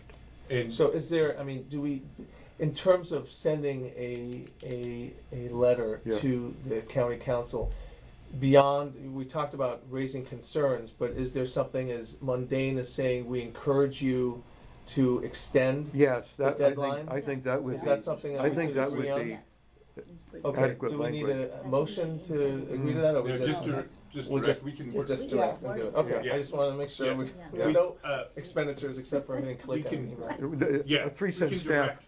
Direct Direct- Niles we to need to draft to a draft letter. a letter. To draft a And letter. then you guys can review It's it. like an opera, we have someone, in the little whispering. And we could, yeah, all it takes is a 3-cent stamp. Yeah, okay. All In right. addition to the letter to the county council, you may also consider a letter to the county executive. The county executive is in the process of revising the COMCOR, the Code of Montgomery County Regulations, which will implement the county's ETA. And currently, that's where the notification provisions are found mostly. And the town of Somerset, town of Chevy Chase, I've been considering, well, Somerset's letter already went to the executive. Mark Del Bianco helped draft that based on issues I had identified in the code. Currently, the code provides that when the tower committee reviews an application, they're supposed to notify the land controlling agency where the tower is going to be located. In other words, the municipality that maintains the streets. And so, as the executive is updating the procedural regulations, it would be important for that notice requirement to be retained in the new version of the regs once they're ready. Okay. And as noted by the executive's comments to the county council, the executive is an ally at the moment with respect to municipal rights, and so it would be a good idea to engage. Good. And Ron, can you give us text for that letter? I already have. Oh, you have it? I have the copy of the letter. Oh, from okay, good, Somerset. thank you, good, okay. Great. All right, thank you. So next. Oh, we're through that? That Okay. was only an hour. Next, discussion of the future of the Martin's Editions newsletter. Oh, good. Oh, well, Off to this Katie. is not nearly as exciting as 5G, everyone, sorry, but I have before you two examples here, and not to look like the Ten Commandments, but this is our current Martin's Edition newsletter. This is our former Martin's Edition newsletter. In my new role as council secretary, I would like to lead a discussion on the future of our Martin's Edition newsletter. For those who might not know, here and at home, it's our monthly newsletter. It's disseminated by email, but it's available off of the VMA website and by hard copy to a number of residents who request one. The current newsletter, this is the current one, is informative. It includes a letter from the chair and upcoming events, spotlight, agenda for the next council meetings, heard on the sidewalk section, weekly wrap up. And then the weekly wrap ups fill in between the monthly issues. And so I was just wanting to hear from the community and the council. Maybe just like this meeting tonight is a hybrid of people here and at home, maybe making the newsletter some sort of a hybrid of the former features and the current newsletter. So I had some ideas I wanted to present. This former newsletter was created by Gene Sperling. So, for example, Arthur mentioned a comings and goings section, like of news about residents moving in and out of the VMA would be quite helpful to us as council members and as residents. I have proposed a resident recognition section for news about milestones or achievements about residents submitted by residents. For example, I hope Jeff doesn't mind at home. He received a distinguished award for his work at the State Department, so maybe someone would like to write that up. And on that note, maybe this is an opportunity for some original resident reporting. Maybe we might consider that, or features about our oldest or newest residents. So that's just, those are just some ideas. And then just also stories with information like about nonprofit organizations like Chevy Chase at Home. Niles and I just attended an ice cream social at the Chevy Chase Village earlier this week, and we learned about this wonderful organization that would really help a lot of our senior residents. So just write-ups about that, which are covered in Yeah, the newsletter. just yeah. to say, Chevy Chase at Home provides information that Right, is in the in the current newsletter, Mhm. but just maybe, just more featurey Right. type writing. Yeah. So in The closing, I newspaper, just wanted all to the open that federal up, contract information and stuff comes um, out of to the the National residents. Register. And also maybe that it Can't be remember. considered, Federal Register. Okay, sorry. also that it might be, considered to fall under maybe the Community Engagement Committee or a subcommittee, for this project. So, that's all I wanted to. Yeah, let me say that this was something I wanted to do. I used to look forward to reading the Martin's Edition newsletter. And then in the interest of simplicity and cost saving, I don't know if Jean is online today, but it used to take her a week to put this together. It was not a trivial activity. And one of the reasons for going to the present format, it was easy and cheap and simple, and you just laid it out there. There were some other issues having to deal with privacy that I think are easily dealt with in talking about people. But I very much welcome the idea of doing it. Now, the problem is going to be finding somebody to do it.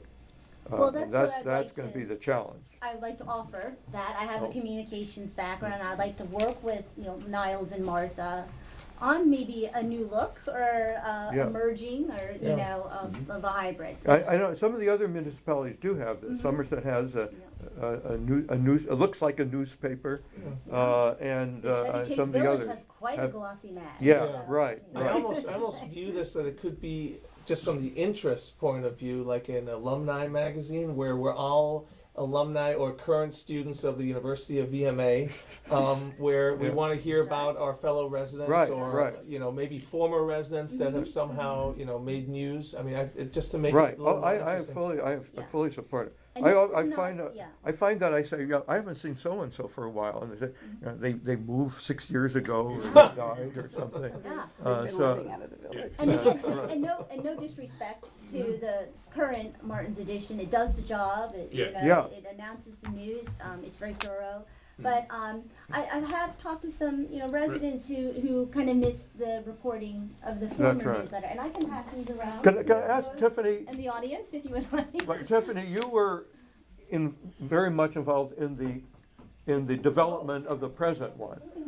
And could you say something about what the purpose was in is it correct? Was it simply time and cost and simplicity?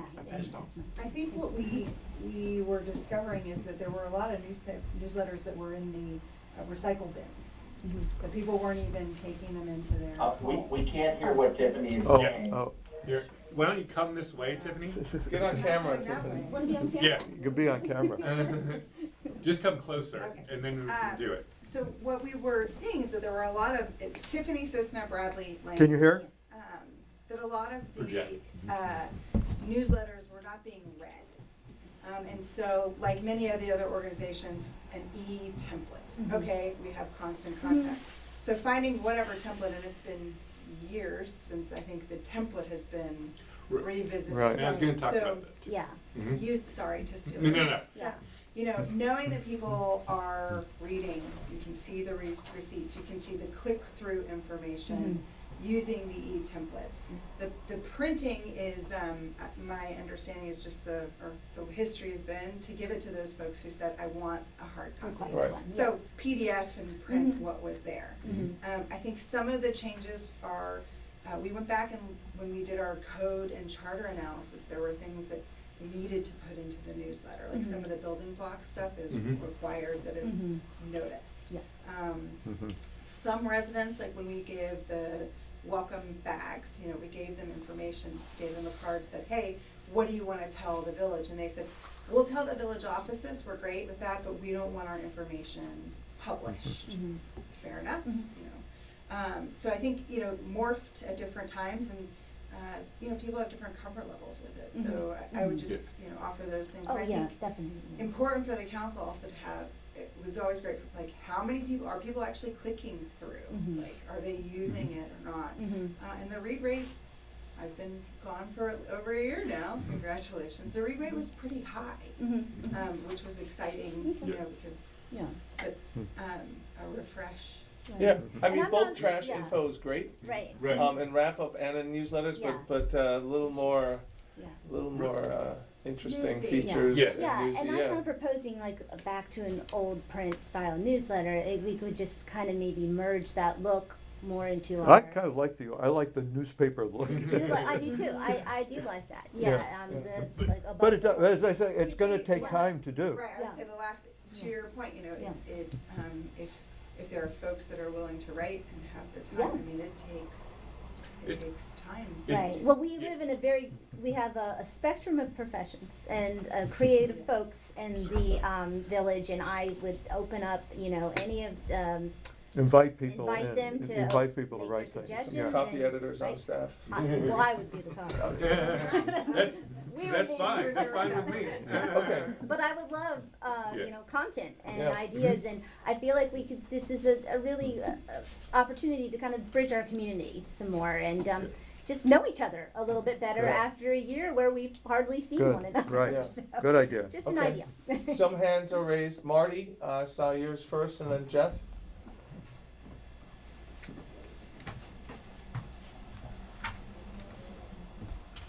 Okay, thanks. Katie, thanks for taking up this issue. It's something that's near and dear to my heart, and I really appreciate Jean's former work on it, and Arthur, Andrew, appreciate your support for this. One of the issues that's come up repeatedly in the community engagement committees that I just think is a terrific idea is to have, our 10 or 12-year-olds interview our long-term residents. I think it would be a hoot. Give them half a dozen basic questions and let them run from that. And we could also put video of that online if people are willing to do that. Obviously, privacy issues would have to be addressed. But I've talked to a number of our longtime residents, and most of them would be tickled no end to have a 10-year-old interview them about the history of Mark's petitions and their own history. And, that's the kind of thing that would be a real village archive. Naomi Nyerman has been a real champion for this idea for a couple of years now. And I think that interviews with longtime residents, my 10-year-olds, obviously could help write it, but I think that that's a hoot. And since we do have the online version of the newsletter as well, it would be possible to, post it, the interviews online as an entity. We need to incorporate both print and digital technology here. Yeah. And I think it'd be a lot of fun to do that. And it's a way also to recognize the long-term residents that have really been incredible stalwarts of this community. I would have loved to have seen an interview with Frank Carell before he died. The Kirsteins with their work with Nana all these years. So there's some real messages here about kindness and community building that I think our newsletter could do a whole lot more to contribute to. Again, both digital versions with, a 10-year-old interviewing an 80-year-old, I think is just great. And the print version of that, is maybe a summary of that. Katie, I want to commend you for offering to be the editor. I think that's what you really needed, one person to pull together, but I think you'll have a lot of support from folks on the Community Engagement Committee, because this has come up at Community Engagement Committees over and over again. And Keith Allen, I don't know if you're still on the line, but Keith and I have talked about this too, and we both think it's a great idea. So it will be a process to make it happen, but I think that opening up and articles and having a good editor is essential, right, for any newsletter. But let's see if we can't make this really more of a community resource and community building resource, not just an information sheet. So let's move down the basics into something a little warmer and richer for Mark's editions to build those connections. Thank you so much for doing it. Well, thank you, Marty. And Naomi Nyron has reached out to me and made that suggestion, good. And so I wanted to present that too, but also follow the proper disclosure and procedures on making changes. But yes, Naomi is leading the way on that idea. Thank you, Marty. Great. Jeff, you had a comment? Hi, I'll make it real short. I just want to say, I think Marty probably took away most of the thunder, which is really good. I just want to, for Katie, thank you so much, truly. And I know your mom is smiling down at us, all of us right now, that you're taking the lead on this and really bringing this to the forefront, and 1,000% behind you. The only real substantive point I wanted to make was, Niles, when this had come up earlier in the year with community engagement, Yeah. There were some things in the code that had Right. limited us from doing it. So for example, the 250 word limit, Mm-hmm. and I think there were no allowances for pictures and Right. also certain restrictions on if residents could contribute, you had to go through like a nonprofit. So I think these are just behind the scenes administrative things, working with Katie of how to make this happen. Right. And then we can go forth and prosper. Yeah. So what were This the is administrative? about the policy, so the council adopted a policy, I wanna say in 2016, I sent Yeah. it to you. Right. Sounds right. About Martin's, the Martin's additions, and what includes is certain things like you can't, it has to be 250 words, there's no pictures. These are submissions from outside. Submissions From outside organizations. From outside organizations, Right. and it had to be nonprofit organizations and things like that. I think that, looking at that policy, yes, this is exactly what it is. So looking at, is, submitted must be by a current resident, pertains to a nonprofit organization or community event, and then is received in its entirety by the staff in an electronic format. Right. And is limited, and this is I think this is the first version where it said, exceeded 100 words, I think. Oh, no, it was. I think it was bigger. changed. Yeah, it was. My recollection Yeah. is 250. Yeah, But I can check that again. I think that's right. So that's sort of when we check what people submit. I mean, most of the time. No, well, that was intended, people wanted to say, well, what's going on at the library and Right. what's going on at the firehouse and so on. They'd And have a so- page full. Yeah, Right. so there'd Full be, page of but, text. but we wanted to not have advertisement Right. for profit-making things. Yes. Right. And so on, so that was an attempt to control. Yeah. That's So, all, of outside. I don't think it affects submitting articles about Right. what's Well, I going think on, that- about well, individuals. I think it depends on, I think reading it from the policy, would suggest that it is just reserved for, it says above, the village newsletter is generally reserved for official village businesses. However, non-village businesses may be included in Martin's editions, provided that the information is, and those three things. Oh. So in reading the plain text Okay. of it, Nonprofit. it would seem to be only for Yeah, nonprofit. I didn't like that So- first. Yeah, so. That was the whole problem with this current newsletter. Yeah. So It was like the Federal Register, who wants to read Right. that? So I think there is I an did. opportunity, I think there's an opportunity to think about what you want the newsletter to be, and then devising a way to make that fit Right. two different masters, right?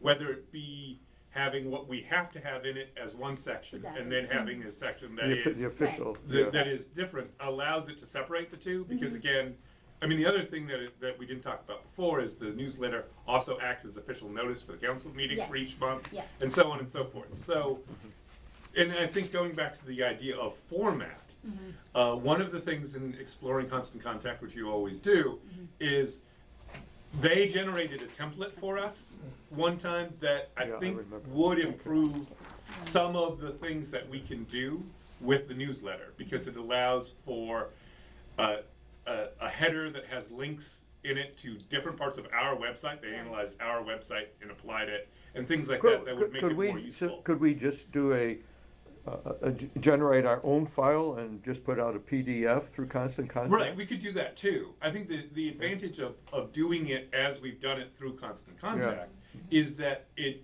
takes away the labor of formatting. I Right. mean, one of the biggest issues with all of these things Is and formatting. you see I would guess that one of Gene's things was formatting. It was- the it thing, was. using PageMaker, I think. Something like Yeah, that, it's yeah. circular. I'll show you Yeah. examples. Yeah. Right, of it, but yeah. so, Okay, these are so things Constant to Contact consider. takes out some of that work Right. by allowing you to just set each block in and then do it. I think, but there are ways of making those blocks more efficient and more available. And there is a possibility of doing things where we link to things in it Mhm. that don't necessarily need to be in it verbatim. Like Yeah. we can look at things like that to lessen what is in there that it needs to be in Right. there, or Limit some redundancies. Exactly. Pick up some features. Exactly. Or links, okay. Always And include- rearranging it, Right, yeah. rearrange, and I mean, I do love the letter from the chair. Mhm. So Andrew, FYI, Susan is a beautiful writer. I always liked Thank her, you. they're very nice letters, letter from the chair, so. No pressure. Okay, No got your, pressure. Don't worry. Katie, you got your homework in Fine. front of you. Yeah. Okay, Okay, all right. Thank you for all the comments. Moving on to the treasurer's report. Okay. This treasurer's report is for through the end of June, which is the end of the fiscal year. And I went back and compared the money we actually received to what we had thought we might receive. It was actually surprisingly close. I was kind of surprised. We went through a pandemic, we went through recession, we went through recovery, and we ended up close to where we thought we were going to. And that's because the village and the county have done very well in this pandemic. It's kind of embarrassing how well incomes have held up around here. And so our income held up well too. And our expenditures have been, we're considerably below what we thought, so we're in good shape going forward. And I don't expect, I always had been saying for the 3 or 4 years before last year, a recession is coming, they always come, I don't know why, I don't know when or how, but there'll be one, there was, and it didn't hurt us, which was the big surprise. But we always have to be on guard in the future. So that's my financial report. Thank you. All right, moving on to the manager's report. Yes. Of course. So just a couple of brief highlights just to go through it. It's been a busy month, the last month for the office. I attended the Maryland Municipal League Conference, where we spent a lot of time talking about waste and recycling issues. We also talked about the American Rescue Plan funds. We've completed all of the appropriate paperwork with the state. The state then sent back comments to me earlier this week. That's already been resolved. So it's just waiting on them to process through to actually receive the funds. However, we're also waiting on the Treasury Department to issue the final rule related to how to use the funds. The National League of Cities and the ICMA have both submitted comments on the interim rule that might affect uses related to the village, primarily related to infrastructure. So just as a sort of an FYI there. So now, so the Treasury will come up with their final Yes. version, and then will state and county then interpret or No, or, so this is one of those things that we talked extensively at the conference. We follow what the Treasury Department says. What okay. the state is facilitating for us, and they've hired a consulting firm to help manage some of this and to answer questions and things like that, is the reporting aspect of it. We have to do our own reporting, and our accountant, Gray, and I had an extensive conversation, and he is, in fact, because of his work with us, a couple of the other municipalities have taken him on as well. So he's working with them on some of these questions of how we're going to report it and such. Talked to the auditor, also has thoughts about this. The main thing is that the final rule and the reporting, which is contained in the final rule, will allow us to further all the paperwork issues. And there is going to be paperwork issues just around how we do this. So there's no way around that. It's just sort of saying that. Honestly, I just want to briefly touch on a couple of things. One is the Public Safety Task Force. The survey closed last week. I sent to all of them the sort of summary results. There's the closed section around comments. We are compiling those so that the task force can look at those, and they'll be following up with their thing there. Walkability improvements, we have been updating signs, Raymond Street, Melville, and Bradley. We started Bradley. There will be more signs that will be either replaced or changed due to changes in the standards as well. So part of this is implementing some of the walkability report, walkability study report recommendations. Part of this is updating it by code. The other thing is on July 28th, we'll be also implementing another recommendation of the walkability study, which is markings of crosswalks. So we're either adding markings in a few places or updating ones that have sort of been faded or things like that. And so we're trying to work on that. And then there'll be more to come with the walkability. I had a long conversation with Joe Kutro, the traffic engineer, looking at specifically the streets that were talked about in the walkability report and how to implement things and how each street sort of, there's some unique questions, and so I'm gonna write a memo to the council on those specific And questions. I think Susan and I want to be involved Yeah. in these discussions. Yeah, Right. very much. But I think the first thing is to say what we know, and Right, then, right, and then right. we can, Yeah. and then we can say how. But if Just you give have it a heads up. discussions with Joe, Certainly. let us know so we can. Mhm. Yeah, well, he just happened to be in the office. Right, It's more oh, than anything okay. to do the marketing. He was putting up signs. Yeah, Right. exactly. So, events, Keith Allen, of course, is here. We did the 4th of July event. I think it went very Very, successful. very nice. And Nicely done. so, thank you, Keith, particularly, and of course, the community engagement decision. And then working on, our standard thing, the next thing would be the Labor Day movie night and working on that. Tree care, I know with the recent storm and things, we've talked about this a little bit before. There's a tree that fell down, there's there's branches, other things. Several residents have expressed over the last couple of weeks concerns about village trees, and specifically, we're having Ed look at those trees and they receive, and then, like we did in April, we'll be doing another here's all the trees that we want to do type thing, so stay tuned for that. Okay. And so that concludes my report. Yeah. Now, there was something we've talked about informally, but I wanted Yeah. to bring it up now. Oh, yes. With the collapse of the condos in Florida, I kind of became concerned over our oversight of things that we don't normally have oversight Right. over. Things like the gas lines, fire hydrants. I'm not sure about 5G being a health issue, but I know that gas lines have blown up and burnt down miles of houses, and that fire hydrants have not worked and houses have burnt down. These have been real hazards. So what I'm wondering and kind of concerned about is whether we can have insight into the activities of the WSSC on fire hydrants, Yeah. Washington Gas on what is their maintenance schedule? Are they actually doing it? Can we see the records of what Right. they have done to make sure they're up to date on it?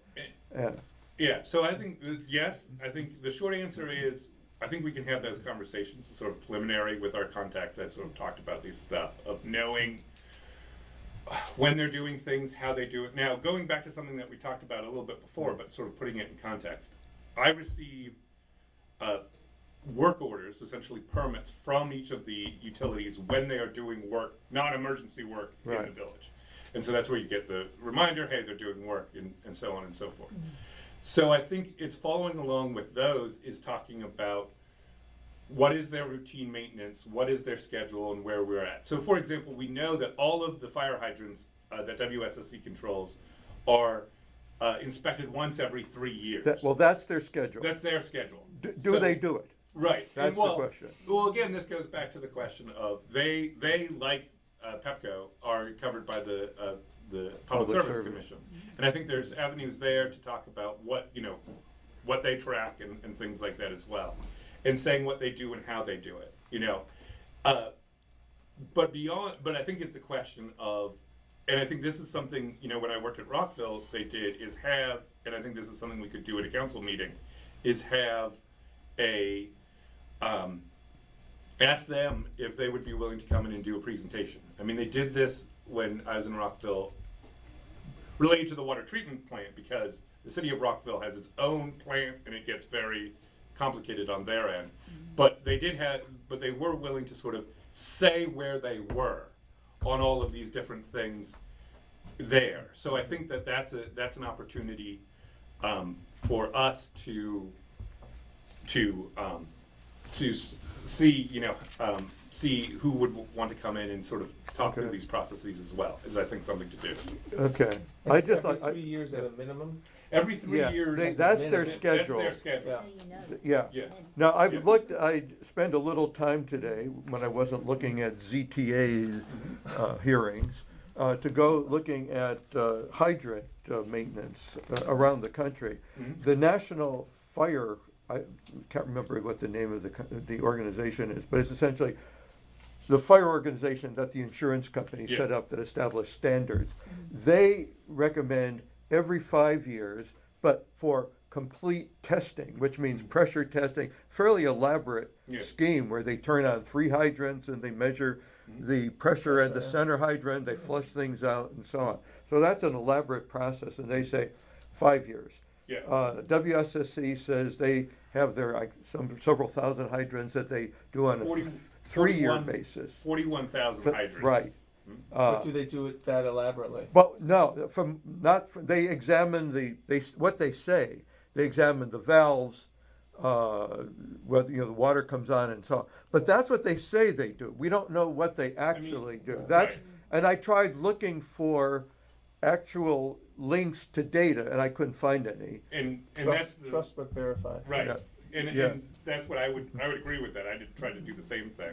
Oh, I mean, I know a okay. little bit of what they do Right. because one time they were inspecting the hydrant here at the corner of Turner, and I happened to see them doing it, and there they were taking it apart and sort of looking at the parts. Right. But again, I don't know if there's a specific reason for that or whether that's part of their general. Well, was part of the journal. Okay. Yeah. Right. So, but I think there are questions there. Yeah, Definitely. right.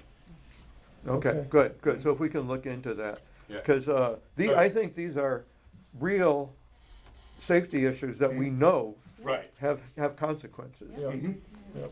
And that also goes to when new homes are being built and gas lines and power lines. I mean, I guess our power lines are above ground, but gas lines in particular. I mean, Right. that's- I mean, Susan Kahn, that we don't have insight into, we won't have insight into antennas. We don't have insight into nothing. Right. And the utility companies put in their cables, their pipes, everything, and we have very little knowledge about what they're doing. Right. We just, the main thing just going there is just that we do receive notice, Right. not always great notice, which I keep fighting with them about, but that's a different thing. And then the question of work in the right of way, right? So when Pepco Right. does work on one of their poles, Right. they do submit something to say that we're working in the right of way. So we get that type of information. Yeah. So that's just a smaller thing, but Right. it's something. Right. But Okay, I'm good, glad thank that you. you raised the issue And of if I could add, state infrastructure. law does dictate what utilities are allowed to do in the rights of way. Yeah. And in most instances, the village can impose reasonable restrictions, but hasn't done so in the past. Right. With respect to Washington Gas, for example, in 2017, Washington Gas reached out to the town of Glen Echo and said, hey, we need to renew our license. It was executed in 1952, it just expired. We couldn't find That it. prompted me to research the status of agreements that might exist in other jurisdictions. And I'll share with Niles the results of my research from 2017. Right. Yeah. Yeah. You know, but Ron, we may not have the authority, but we can certainly bug the utilities to inform us of inspections, the schedules, when they've done them, when they're going to do them. Yeah, so,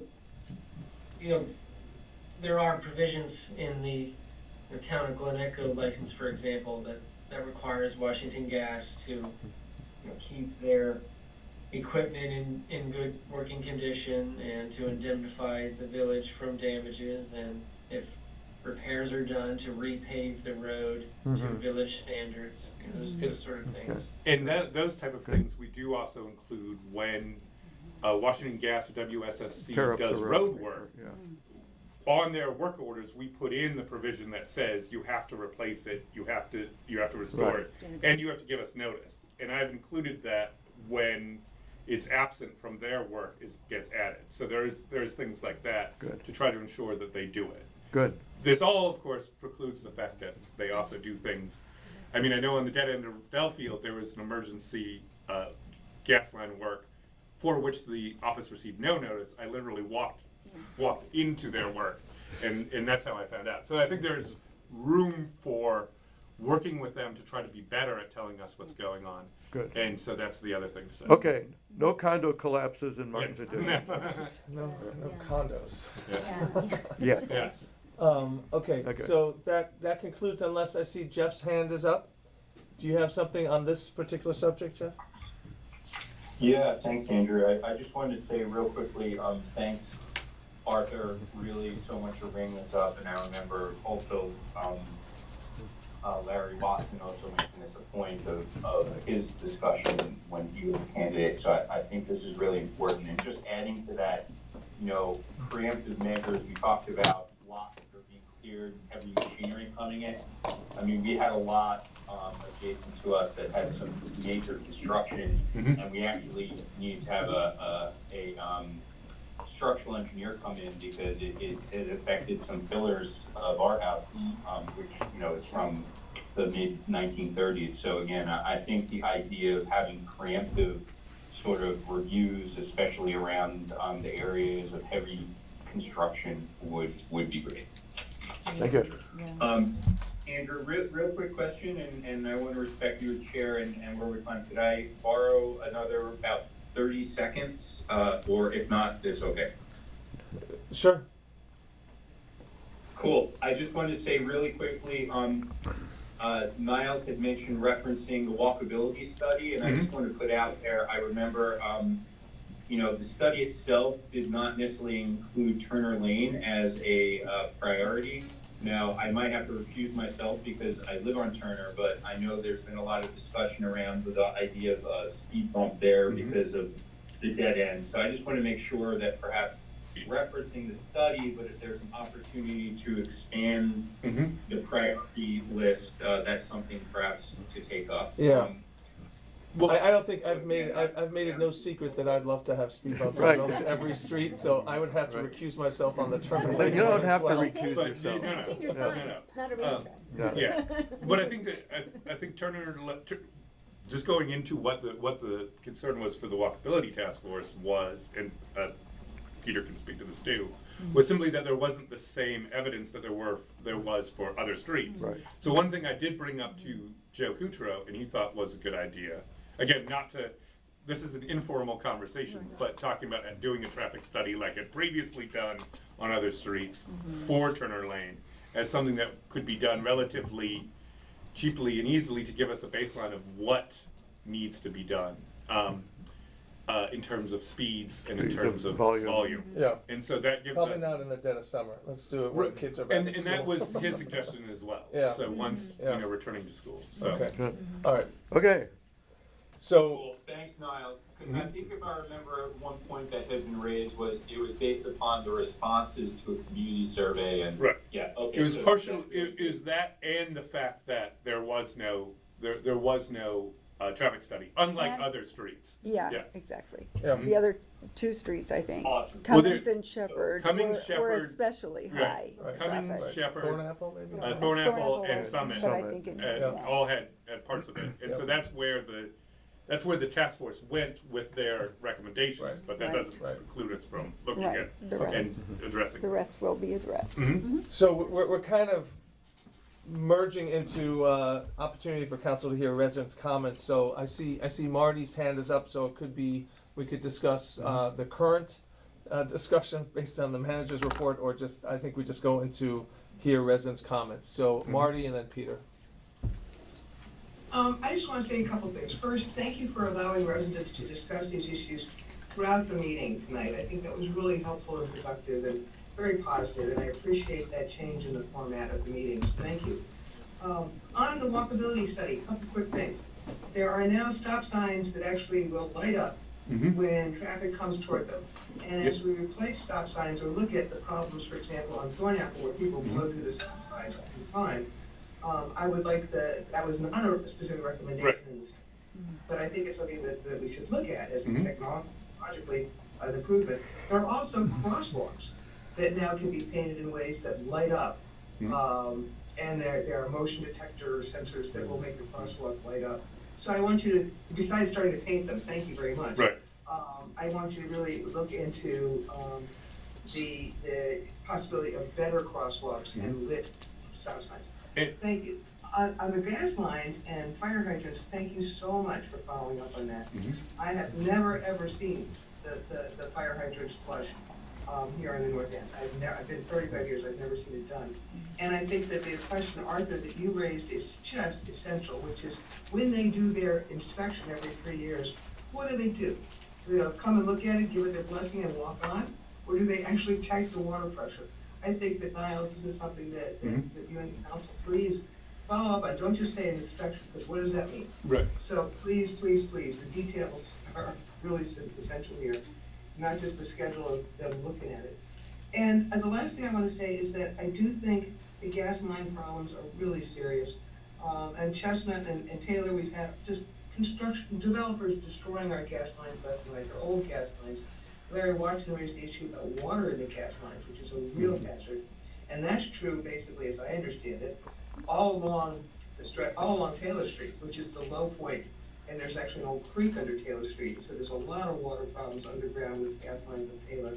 And it would be worth, I hope, the council following up, the Niles following up with WSSC and Washington Gas on how they prevent water from getting in the gas lines. I mean, that was something Larry really was big on and convinced me that it's serious. You know, I just know about the gas lines getting broken. Every time one of these developers runs a heavy dump truck down one of our old streets, they break the gas line. And it really is hazardous. So, and Niles, I completely sympathize with the fact that you're not getting notified by the utilities about these problems, or even about work. So stay on it. I know you're doing all you can. So I want to just thank you. This has been a very pragmatic meeting, and I appreciate, again, the community input, the openness to community input, and the opportunity to have discussions here. This has felt much more like a conversation, and I appreciate it very, very much. So thank you on all counts. Thank you, Marty. Susan?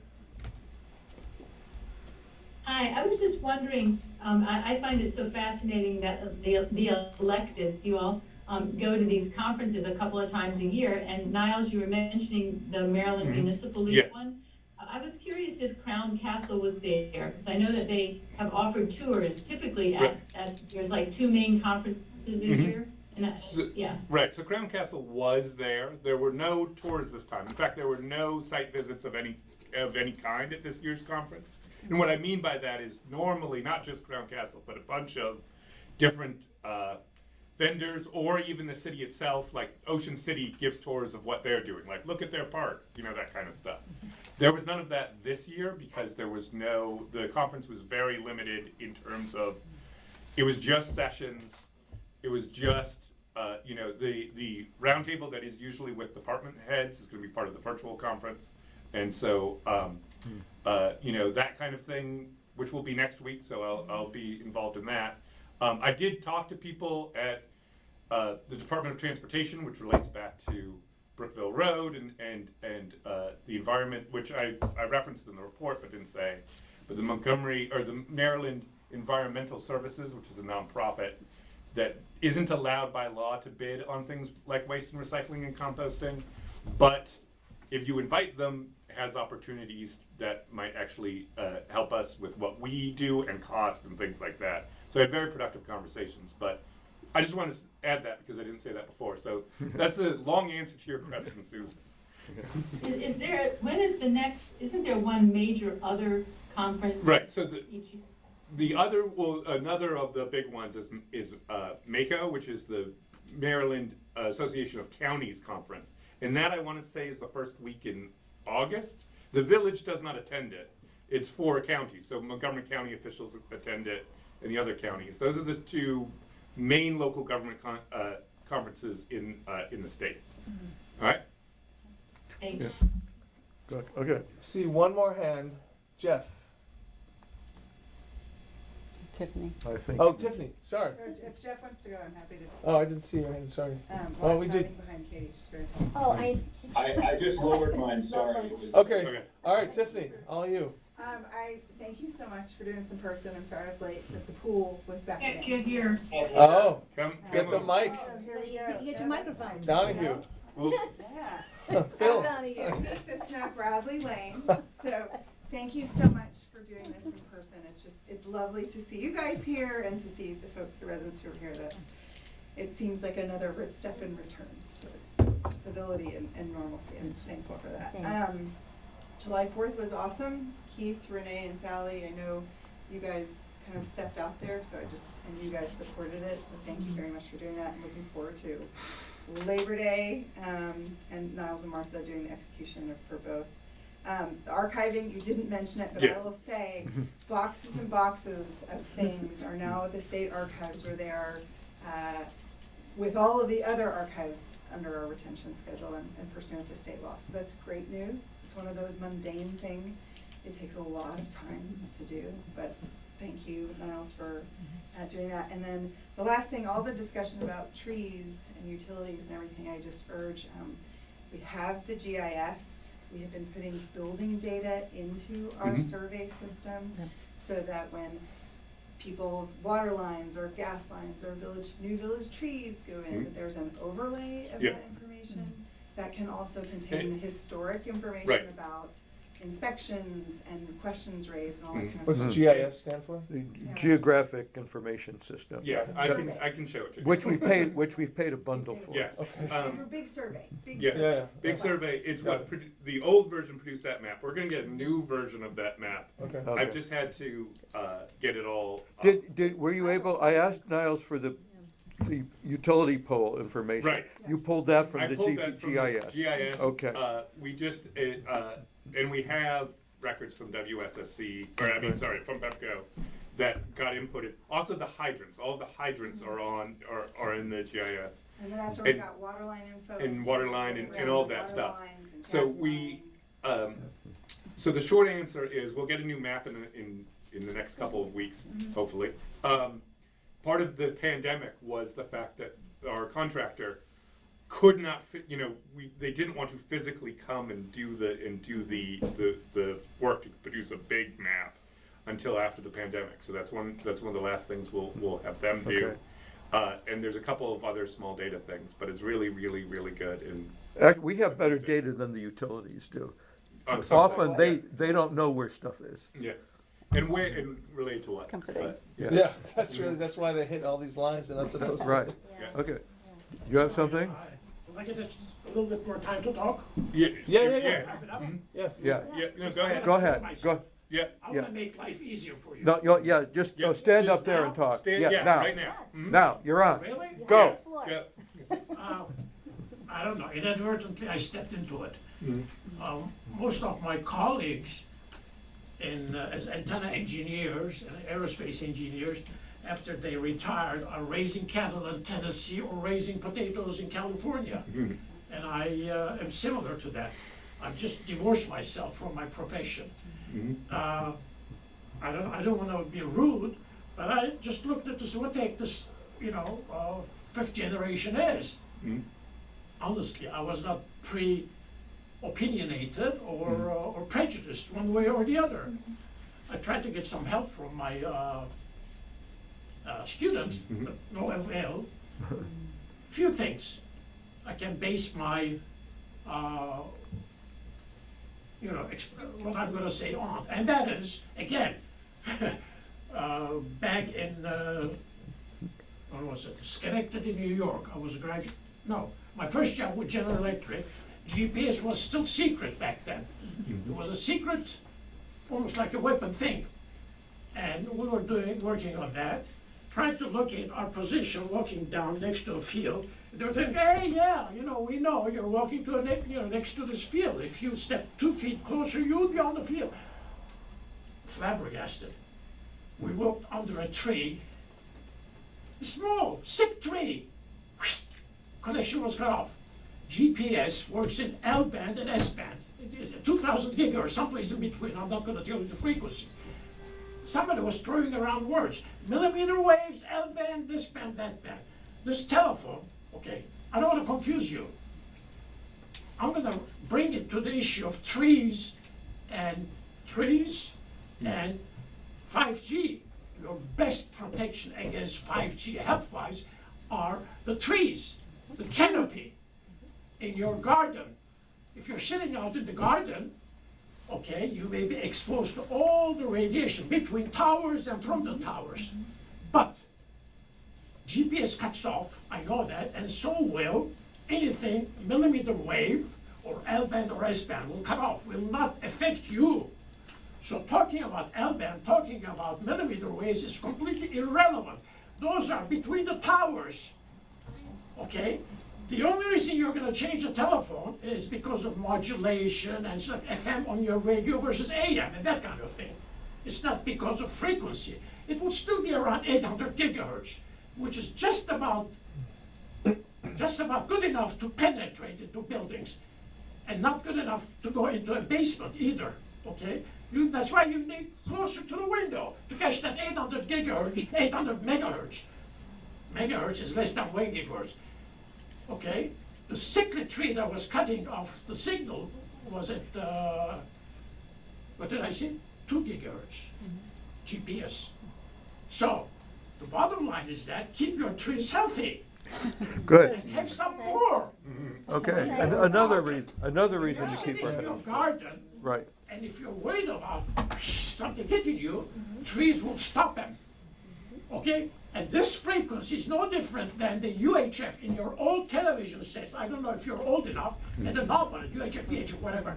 The highest you could tune in was around that, just about that frequency. And you had these rabbit ears or whatever you were positioned to catch the signal. Okay? And you could barely. So what I'm saying is that millimeter wave is very much like the headlight on your car. Okay, that's what I said, dB, decibel, dB, this dB, that decibel of an antenna is measured in directivity, is how you point this thing. And the nice thing about millimeter wave is that it could be, it requires a smaller and smaller, just like the satellite dishes, smaller and smaller to be directive enough. And there's something called side lobes. If you're not in the side lobe of the radiation, you're not even gonna see this beam of millimeter wave frequency. It's in between the towers. And I think I know, not because I studied, because I saw the Verizon commercials on TV, these things shooting rays between towers. So be it. Rays are gonna be shooting around every which way. You know what I'm saying? Yeah. Good. So, as citizens and fellow neighbors and the council and whatnot, don't lose sleep over 5G. Okay. Don't lose sleep over 5G. It's going to happen. 7G will happen or whatever. Take care of your trees. Good. Thank you, Ahmed. That good advice. There's no doubt about it. The trees are your best protection about those frequency waves. Good. And UHF and television, whatever, we'll go through them. Okay. And it's not going to hurt you. Okay. That's great. Great to hear. Did I make myself? Yes, you did. Thank you. Thank you. Thank you. Do some more research on it and send us a note. Do more research, and then send us a note. I'd rather, grow things. Okay. Okay. So It's not Okay. that hard. It's not that hard. Okay. It's good. So- do yourselves a favor. Don't worry about it. Okay, so we're coming to the end. I see one more hand. This is the final comment for the evening. Marty? Unless Thank you. Oh, okay. Quick questions. I take Ahmed's point about how we're all living in a soup of various kinds of radiation waves. I think we should minimize our exposure as much as possible. Less radiation is better, genetically and biologically. But, and I'm a fan of trees. But my question is about the GIS. Niles, I'm delighted to hear that we're gonna get the update done like soon, that it's coming. My question is, can we put a link to that, or can we put the whole GIS up on our website or available in some way to residents? I would love to take a look at the GIS, it's those particular questions I have, but in general, how is that available to the residents? Right. And can we make it available? So I think the previous idea sort of is doing a version of the map on the website. I think there are certain questions about how detailed it is and what would be appropriate on that version of the map versus having everything. Might be very confusing to put a map of all of our data. And it's a huge amount of data. And it's a huge amount of data. And some of the utilities give us as a municipality. Yes. And for security reasons, they don't want. Right. And so, but if there are specific questions that you have, you can come and we can show you that in the office. Does that make sense? That makes sense, but I don't really want to come into the office yet. Right. No, yeah. Well, we can. And so I'd like, for example, to be able to pull up a map that showed the gas lines on the north end. So- The south end people might want to see too. That might be a little bit more challenging, just given it's their data, not our data. Do you get what I'm saying? So. But it's on our GIS, right? Right, but it's let's just talk about it, okay? And then we can Proprietary. all of their data and how it works, and we can see what we can do, okay? Well, again, my general point is that this should be, the GIS should be available in as much detail as possible to all the residents. No. I appreciate that. I think it's just a question of all of the different complications to make it as, what we can and how we can, okay? Now, I appreciate the how issues. Let's make sure that we can do it in some form. More information rather than less, please. And thank you very much for following up on that. I think it's really important. All right. Thanks again, and thank you, Andrew, and all the council for allowing this kind of discussion tonight. I really appreciate it. Good night, everyone. Thank night. you. Good night. Thank you. So before we close, I would just like to say, I think it is so much better to be at a table together. Arthur and I were just commenting, and Niles, that we haven't been at the same table since February of 2020. And it makes a great difference in terms of collegiality and community. And so it's great to be back. It's It's really wonderful. great to be back. Good. Unfortunately, Jeff hasn't been at the same table as the rest of us yet, But he will next but month. maybe next time, Yeah. yeah. I concur, I agree completely. Good. It's wonderful. So I now motion to go into closed session to discuss the appointment, employment, assignment, promotion, discipline, demotion, compensation, removal, resignation, or performance evaluation of appointees, employees or officials over whom this public body has jurisdiction, any other personnel matter that affects one or more specific individuals. Can I get a second? Thank you for I'll coming. second. Yeah, you got it. Second?